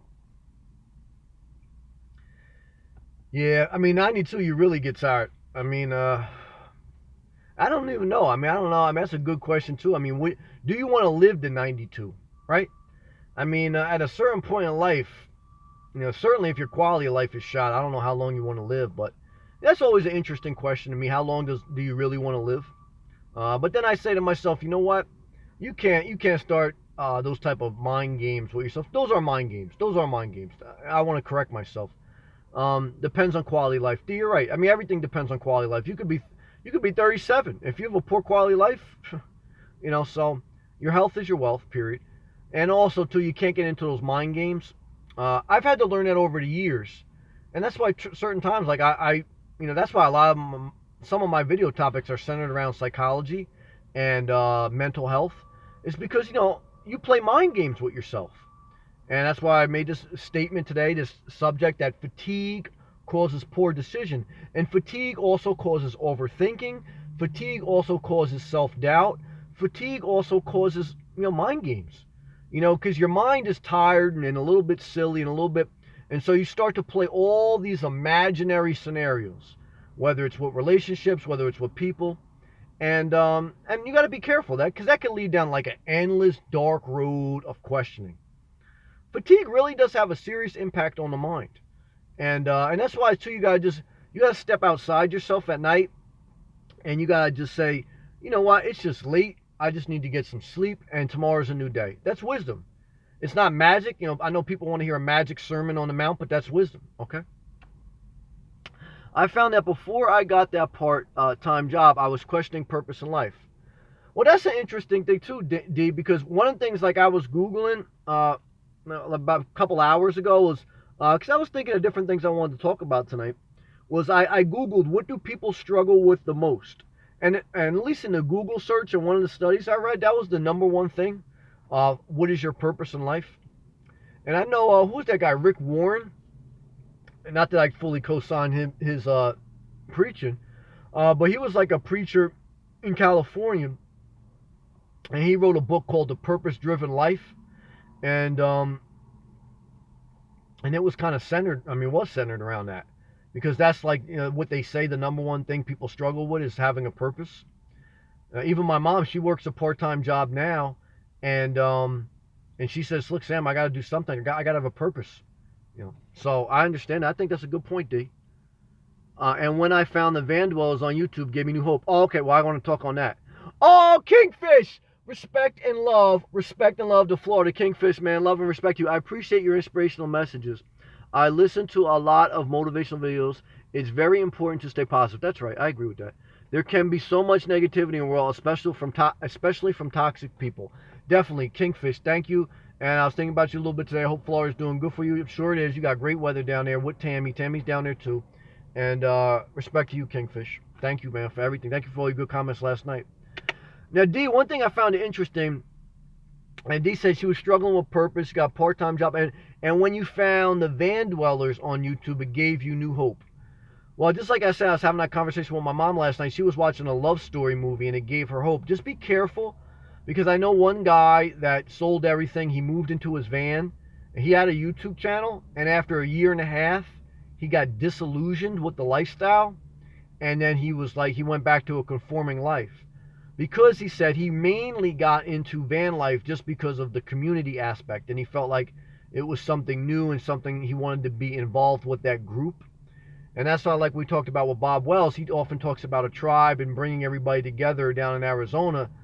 because some people that get into the lifestyle do it solely to be part of that like niche group, and there's nothing wrong with that. I'm not speaking ill against it, but I don't want you to look at your life a year from now and be disillusioned if you did that, and just realize again, happiness comes from within. It may come from living in a van may help life's purpose, enjoyment, but I want to let you know that no matter what you decide, even if you don't decide to do that, you can still find your purpose and still have a good quality life. So just know that too, because I want to be fair to you and I don't want to mislead you, because that's what I felt like that guy had shared on like one of his last videos of his channel. I think like people misled him and tried to act like van life or car living life was all glory. And again, from like me, for No Man's Land, for Kingfish, I mean, I think we love it. I mean, at least that's the take I get when we chop it up, when we talk about it. But I always say I certainly know it's not for everyone. Um, and I think it may, so you just got to be mindful of that, but certainly not against you doing it. I just want you to be careful. And I want you to know you're part of a community, whether if you join or whether if you live in a van or not. I mean, it doesn't define you. What defines you is how you take care of yourself, how you treat others, the voice that you have. Just adding to this conversation. That's what matters. Even if you decide to live in a house, you don't have to. Well, I thought it would be good to travel. Well, that's true, for at least 6 months and then spend the spring, summer at my son's so I can grow a garden.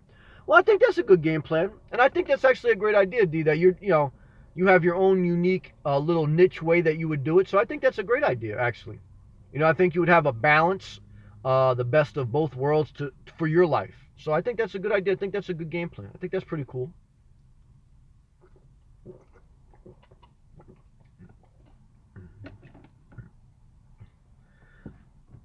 Yeah, it is a balance of having good relationships with your family members and your friends and living a simple life. Because if you don't feel tied and if you don't have some relationships, yeah, you won't be happy. So I have to be fair. I mean, sometimes I bark. I don't want like a family and everything, but if I didn't have certain good friends like DG, I don't know if he was still in, or like I said, a relationship with my mother, or if I didn't have certain good relationships, yeah, I probably wouldn't be as happy.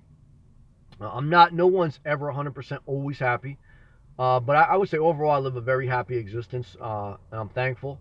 I still feel the pain of life. I'm still human, and I still have to go through the same world that you have to go through. So I understand that. But I would say, DJ's still there. I'm still here, brother. DJ, what's going on in your world?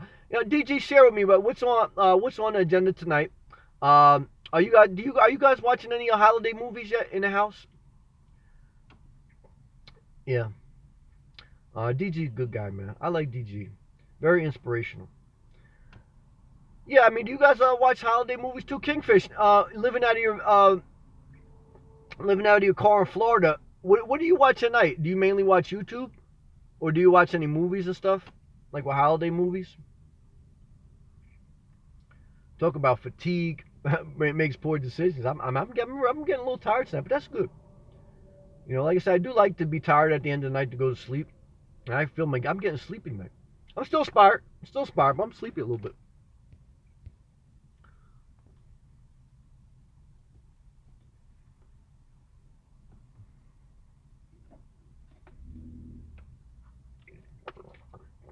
DG, I'm watching cartoons with my daughter, but no holiday related. Yeah, cartoons are magical. I was talking about cartoons. What I'm not gonna say his last name, D, but Ron today, and Ron was talking about old cartoons. I said, well, one of my favorite old cartoons was Thundercats. I don't know if you guys know Thundercats. And then he was talking about when he was coming up, he liked Scooby Dooby Doo. So Scooby Dooby Doo was actually a cartoon. And I believe the people lived in a van. They lived in a van with their dog. It was like a hippie van, and it had like flowers on it. And Scooby the dog, they lived in that van, I think, right? The holiday movies are just okay, but see one and you have seen them all. That's true. I found myself addicted to YouTube. Yeah, YouTube can be addictive. There's different things on it. The mystery machine. Yes, I think it was called D. I think the Scooby Dooby van. I think it was called the mystery machine. I think you're right. And I don't know. Would it take them like different different time periods of history and stuff like that, something like that? But cartoons are good. Cartoons are magical too. And cartoons, why do they inspire children? Because they birth imagination and they birth hope, and and that's magic. I think as you become an adult, your hope deteriorates because you get beat up by life, and that beats up your inspiration. So you do have to find, as an adult, you have to find things that inspire you, whether it is YouTube or whether it is whatever. Because keeping your hope and keeping your childlike spirit and keeping your enthusiasm and your passion and your interest, keeping that up is a daily discipline. Because as you get older, it gets that's your spirit gets beat up. But like I say, be mindful at night it gets harder, and just accept that, get some good sleep, and tomorrow it'll be better. Tomorrow you'll wake up, you'll be a little groggy, but then the first couple hours you'll be renewed. You will have a refocus. You'll say, all right, we need to do this, this, this, and you're ready. So, and that's encouraging. That weeping may endure for a night, but joy comes in the morning. Okay. DG, I enjoy watching cartoons better than news for sure. DG, amen to that, brother. Because let me tell you something. If you want to be depressed in life, watch the news. And if you want to have a little bit of smile on your life, watch a cartoon. I'd rather smile than cry. There's no doubt about that. D, I hate getting out of the bed in the morning. Too cold. Brr. Well, you're up in New Hampshire. I don't, it's cold here too, so I agree with that, and I can understand that. Winter we go into hibernation mode. It's colder. We eat more. We sleep more. That's part of the natural human cycle of life. So that's understandable to some extent. But once you get going, I think it's wisdom to push it. I think you should be out of bed by 7 o'clock, in my opinion. I think if you stay in the bed past 7, I think that kind of messes your cycle up. And I did that for many years. There was some years in my younger years I didn't wake up till like 11 o'clock, and that started a whole bad cycle of and a whole bad cycle of sleep and a whole bad cycle of poor decisions. The better sleep you get, the earlier you get up, the better your decisions, the better your quality of life. Is it perfect? No, but it's better. That's the answer. D. The cat says I have to get up at 5:30 a.m. Well, amen to that. I understand that. When I had my dog, same thing. She wanted to get up by then too because they got to go out to the bathroom. But a cat, you have a cat litter box, but they still want, they're ready to get up. They're ready you to feed them and take them up. So that is the benefit too if you're a loner. If you have a pet. Now I don't know if you can have a pet and live out of a car and do it good, but living out of a house and having a pet, pets are fun, man. Pets are great. They're a responsibility, but they're also magical, and that's good.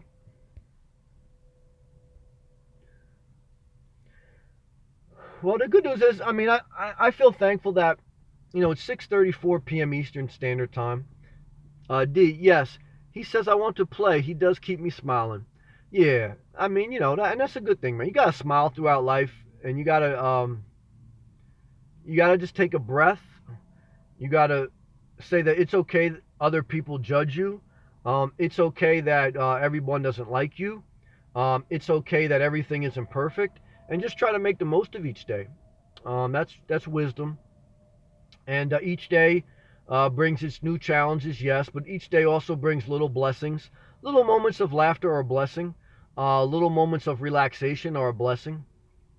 As we make this it's about 6:35 p.m. Eastern Standard Time, and what I'm just thankful for is just a moment of peace, a moment of sharing with you guys, and there's going to be a few more hours of the night to do whatever you want as far as personal relaxation, watching a movie, or just relaxing. And then tomorrow's a new day, and then you wake up with a renewed mind, and you just take life one day at a time.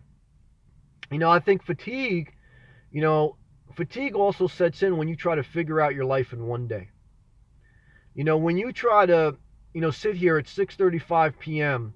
On November 15th, 2017, and you try to plan the rest of your life, the rest of your week, the rest of your existence out, I think you'll definitely fatigue your mind, and you'll definitely make poor decisions because life isn't figured out in one night. Life is to be taken one day at a time, and that's it. And that's it. You'll live a better quality life when you have that mindset. D, I am enjoying listening to D. Well, I'm enjoying having you. Because, like I said, it wouldn't be magical if I was talking to myself. I mean, I would still talk to myself because I do entertain myself. But having DG here, having D here, having Miss Kimberly here, and all the No Man's Land, Kingfish, all the people that joined, I'm very thankful for that. I mean, I take time to say that I'm thankful for that. Special people in my life, so I'm thankful. You guys are special to me. It adds a level of companionship. It makes my day a little bit lighter, a little bit better. I had some laughs.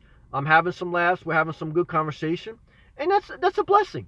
Life doesn't always have to be like, I'm making $1 million and I'm at the top of the, food chain. I'm the president. I'm the Pope. Yeah. Life could just be, what? I had some good conversation. We had some good laughs, and I'm thankful. That's a blessing. It's Miss Kimberly. Okay, she's still with us. I'm having a tough day, mentally drained. Yeah, it's Miss Kimberly. Amen. And thank you for sharing, because I like to. Thank you for sharing, because it's healing. It's healing to know that you're not alone and that we're all here with you and that we all go through it. I was chopping up with my boy DJ on just a personal note, and we were talking about, life's hard mentally. And we share that all the time because we're real friends and we feel safe with each other. And, we share, like, look, I'm struggling with this or that, and or this person got on my nerves a little bit, and I'm just, I'm fatigued mentally. So I have no magic answer for you. I will say, obviously, get some good sleep as best you can tonight. But either way, thank you just for sharing. I think you've just healed yourself. And, I'm inspired by you just being with us tonight. So I thank you. It's Miss Kimberly. Okay. D, I can laugh at myself often because I do some dumb stuff. Well, I hear you. It's good to laugh at yourself. To me, laughter shows a level of healing, period. I think when you are able to, and you are mature enough to laugh at yourself, it shows a healthy mind. I get very nervous when I'm around people that are too serious. To me, I see an unhealthy mind. Now, certainly, obviously, you have to be mature in certain times during the day. But you know what I'm saying? I mean, I know certain people that they're like, bing, bing, bing, bing, bing, bing, bing, bing, bing. And they don't stop the seriousness. And I get concerned. I mean, shit, you can't just bully your way through the day. You have to stop and laugh a little bit. I mean, I try to, enjoy the day as best I can. Oh, Fear. Fur is here. I'm listening to you, enjoying. Thank you, Fur. I hope I'm saying that right. Thank you, brother. You know what I'm saying. Fear. Fer. Thank you for listening, and thank you for writing that comment. You just inspired me. Now I'm thankful for that. I very, very much am. So now I feel really encouraged. I mean, it's 6:40. We do some a little bit more. We got about 20 more minutes left, and I'm just going to continue to share my spirit. I'm going to continue to have conversations with you guys. We're going to encourage it's Miss Kimberly, because she knows how to use all the emojis in her phone, and that's inspiring. And I think we're doing okay.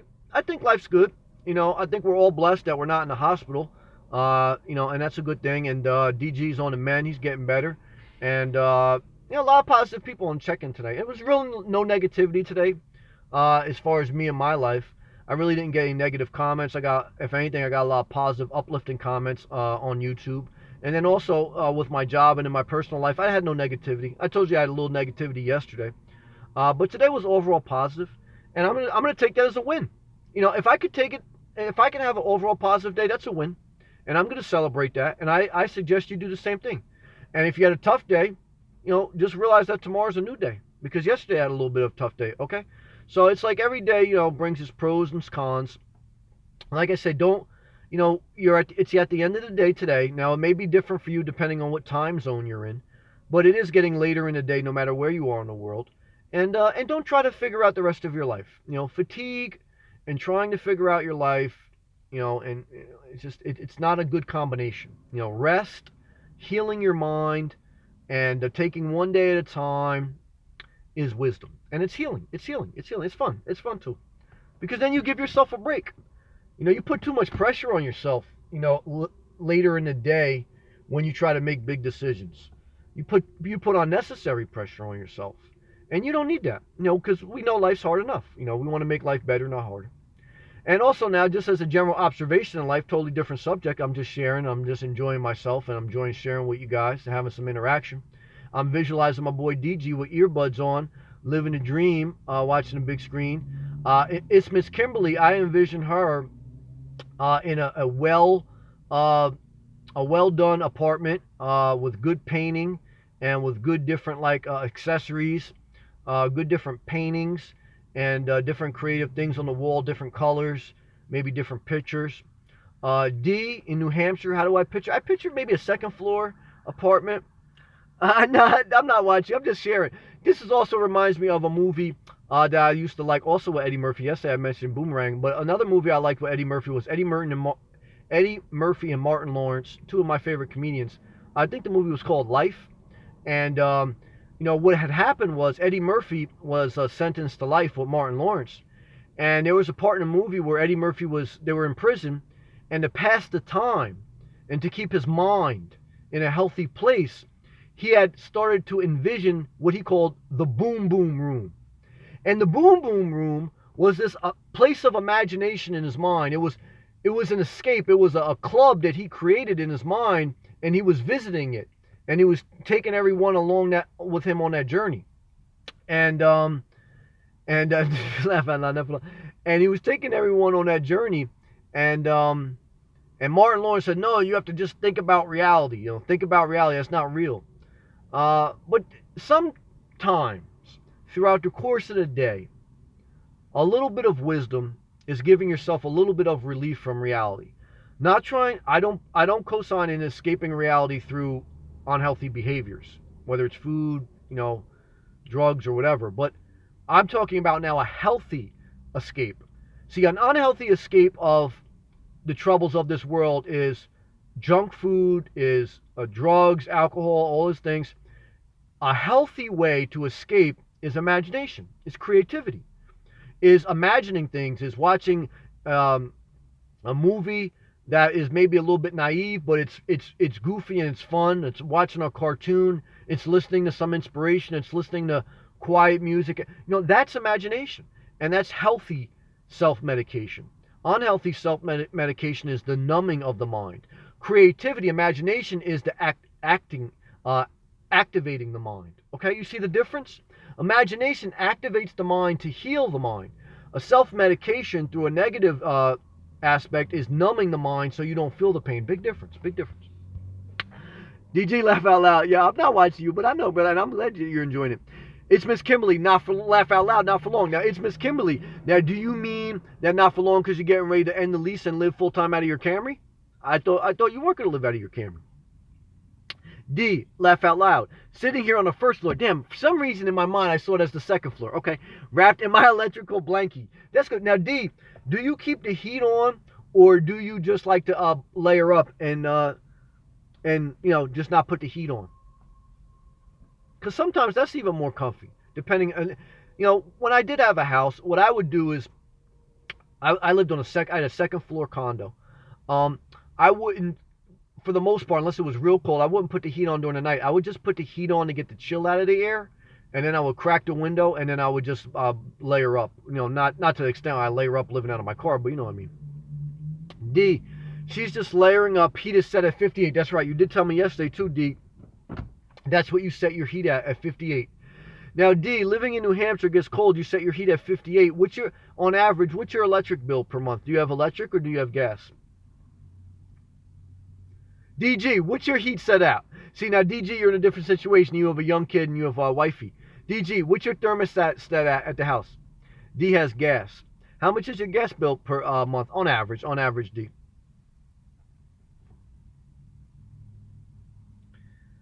Yeah, it's Miss Kimberly. It's going to be all right. It'll all work itself out. You'll feel better tomorrow. We have down days, and that's okay. DG has his thermostat set at 72 degrees Fahrenheit. That's amazing. That's like Florida. If you want to visit Florida, you can go to DG's house. Fur, guys, just moving down to Mexico. Oh, DG, you're moving down to Mexico? Kingfish, it was 63 degrees last night. Kingfish, that's pretty comfortable. I mean, I think once you get to the 50s and 60s, that's good.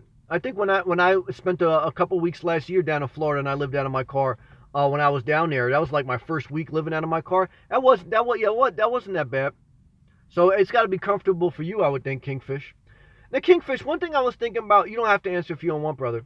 Because you know me, I'm very attracted to living in Florida in the winter, and that's one of my long-term goals.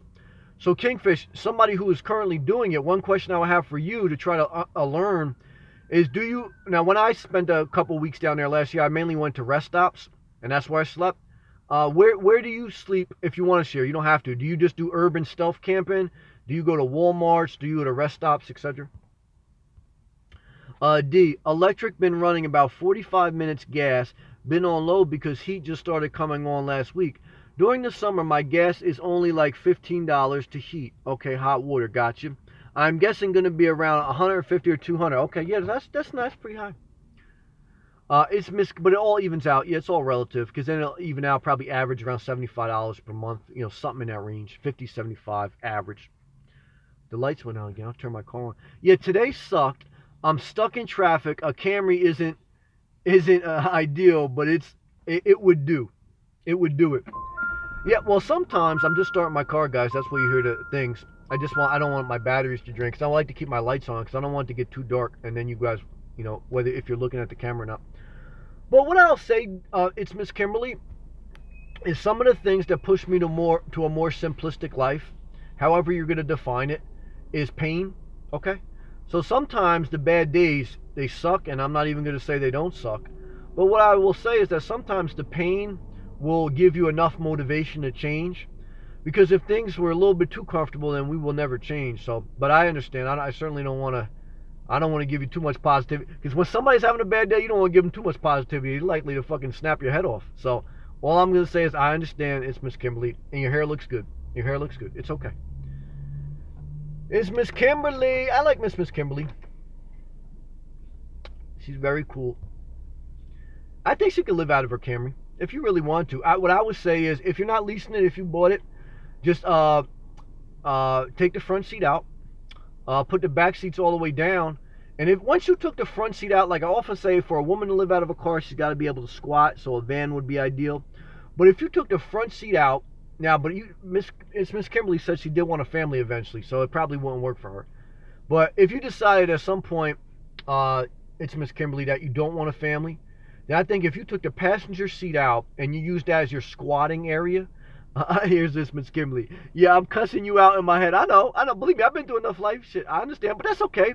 That's also why I'm here. So like in your mind, you could, I'm saying whatever. I understand, and I know you just playing, but I know you're a little serious. I understand that.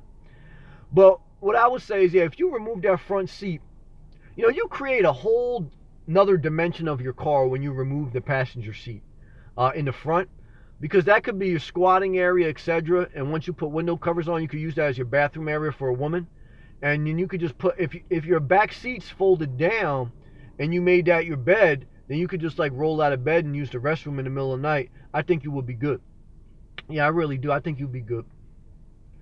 But I'm just having a little fun in an imaginary place. If you really wanted to make that Camry work, I think you could. Yeah, it's going to be all right. Everything's going to be all right. We're going to keep pushing forward and things are positive. I feel very thankful. I feel very encouraged. Kingfish, I am new to this life, so I am sleeping in my apartment. Okay. In his apartment complex. Okay. I am enjoying it for now, and I look forward to going full-time when I'm retired in 2 years. Okay, I hear that, Kingfish. Well, respect to that, man. Thank you for sharing, brother. And so Kingfish is on his journey, and that's what it is, too. I mean, you're different seasons of life, and I think there's a level of wisdom to trying it out and to getting a feel for it and doing it part-time. I just want to encourage you too that there's always, if you did decide to do it, and then if you ever go back, there's always more apartments to rent. Now I know some people say that rents go up. Rents always go up. Housing prices, for the most part, go up. But then also you got to say to yourself at some point, life goes on, and time keeps ticking. I can't believe. I was sharing with people at work today. I can't believe next week is Thanksgiving already. I mean, 2017 is basically, it's in the books. I mean, it's over. Life flies by. Another year. I was also sharing that with my mom last night. I mean, especially as you get older, that's what she was sharing. Like, damn, Sam, I mean, time flies. Every day I'm alive, I feel blessed because, when you get to a certain age, you feel like any day you could have a serious health problem. And so you just have to be mindful of time. Time is our most precious resource. And we don't want to live in fear of time. But we want to seize the moment. You often hear me say that.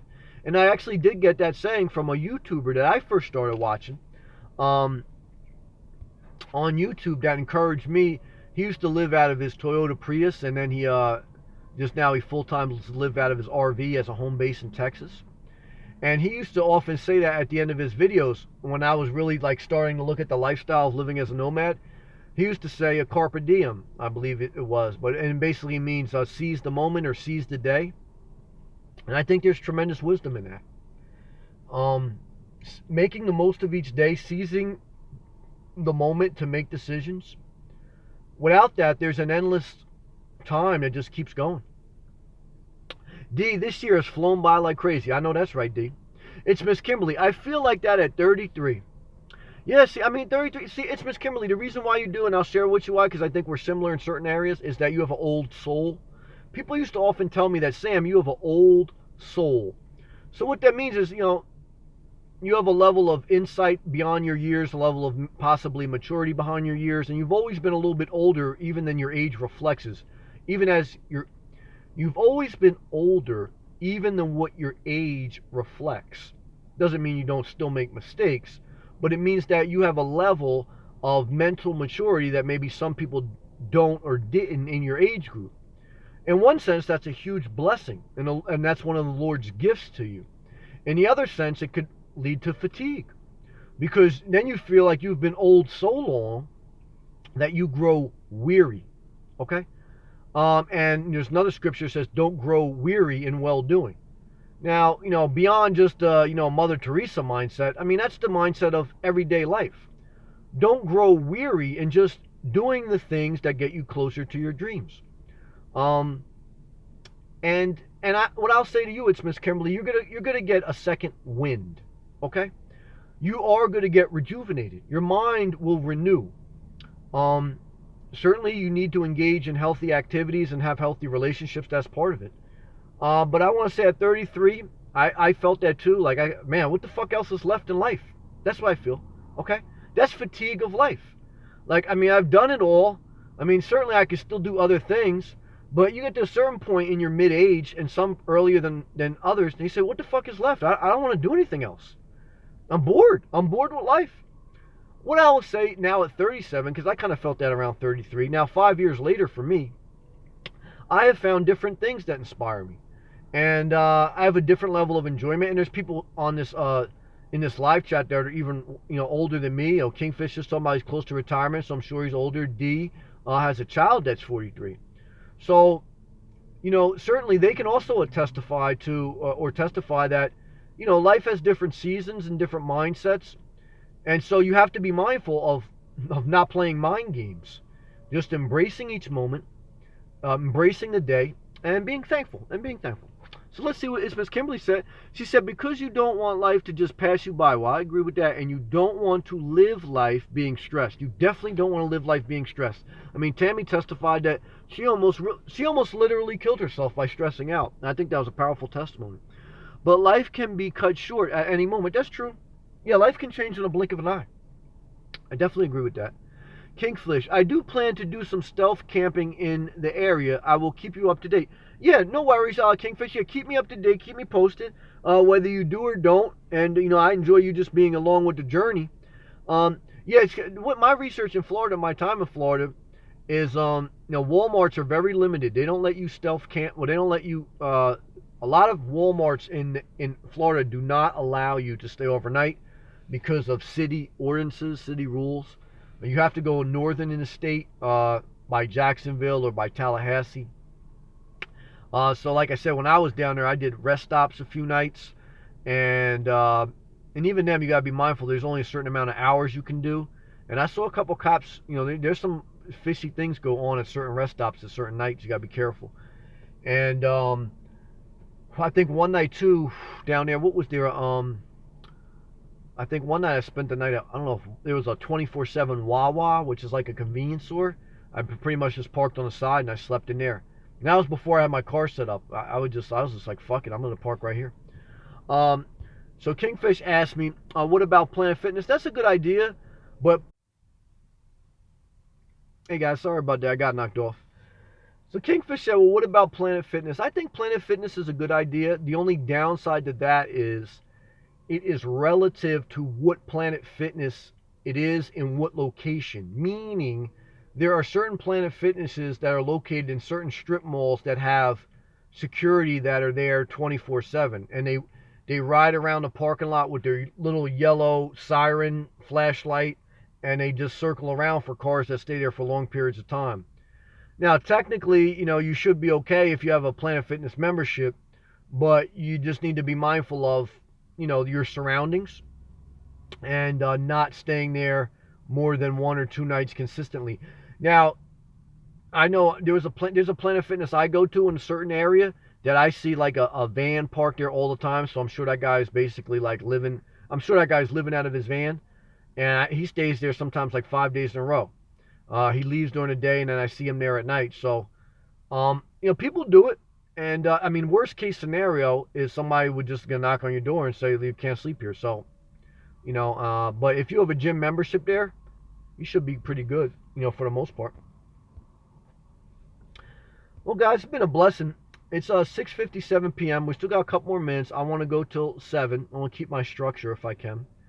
And, my closing thoughts as I get tired is just be mindful of when you're tired. Be mindful of your words, too. I try not to have too many conversations late at night, as far as like phone conversations or even these live streams. I mean, if anything, maybe at one time I would adjust them to 6 to 8, but right now, even 5 to 7, for me, it just works with my cycle because, the later I do them, especially when I work all day, I want to be mindful to have a sharp mind. And, a lot of bad things can happen from a fatigued mind, period. Just be careful, be mindful, try to keep a healthy sleeping cycle, and enjoy your life and enjoy the day. One thing I'll close on is I would like you to try to remember tomorrow morning. Once you wake up and after you give yourself about 45 minutes to start to engage the day, just be conscious of how better you feel in the morning between approximately 8 a.m. to noon, and how much more vibrant your mind is, how much more focused it is. Whatever you need to get done, you should try to get done before noon. And you should use your max productivity time and leave the bigger decisions, and you use the morning time for bigger decisions. The later in the day, the poor decisions you'll make, and the more stretched your patience will be with dealing with others, because your mind is getting ready to shut down. So, just be mindful of that, okay? Other than that, I really thank everyone for joining, and we're always going to, I just enjoy, thank you everyone for leaving a comment. Thank you everyone for sharing. Really appreciate you guys. This, I certainly like to talk about certain subjects, but too, I just like to have, D, okay, have an awesome night. Thank you. You too, D. Also, I just like to connect, and I like to share, because part of healing is not a 2-hour sermon. Part of healing is just having a good conversation, okay? It doesn't... I got cut off, but good night, guys. D, I just wanted to let you know I enjoyed the past 2 hours so much. I had a great time, D. I love and appreciate you if you're still listening. Thank you for everything, man. I appreciate you in my life, period. I appreciate every positive person. You add value to my life, and I thank you. Stay inspired.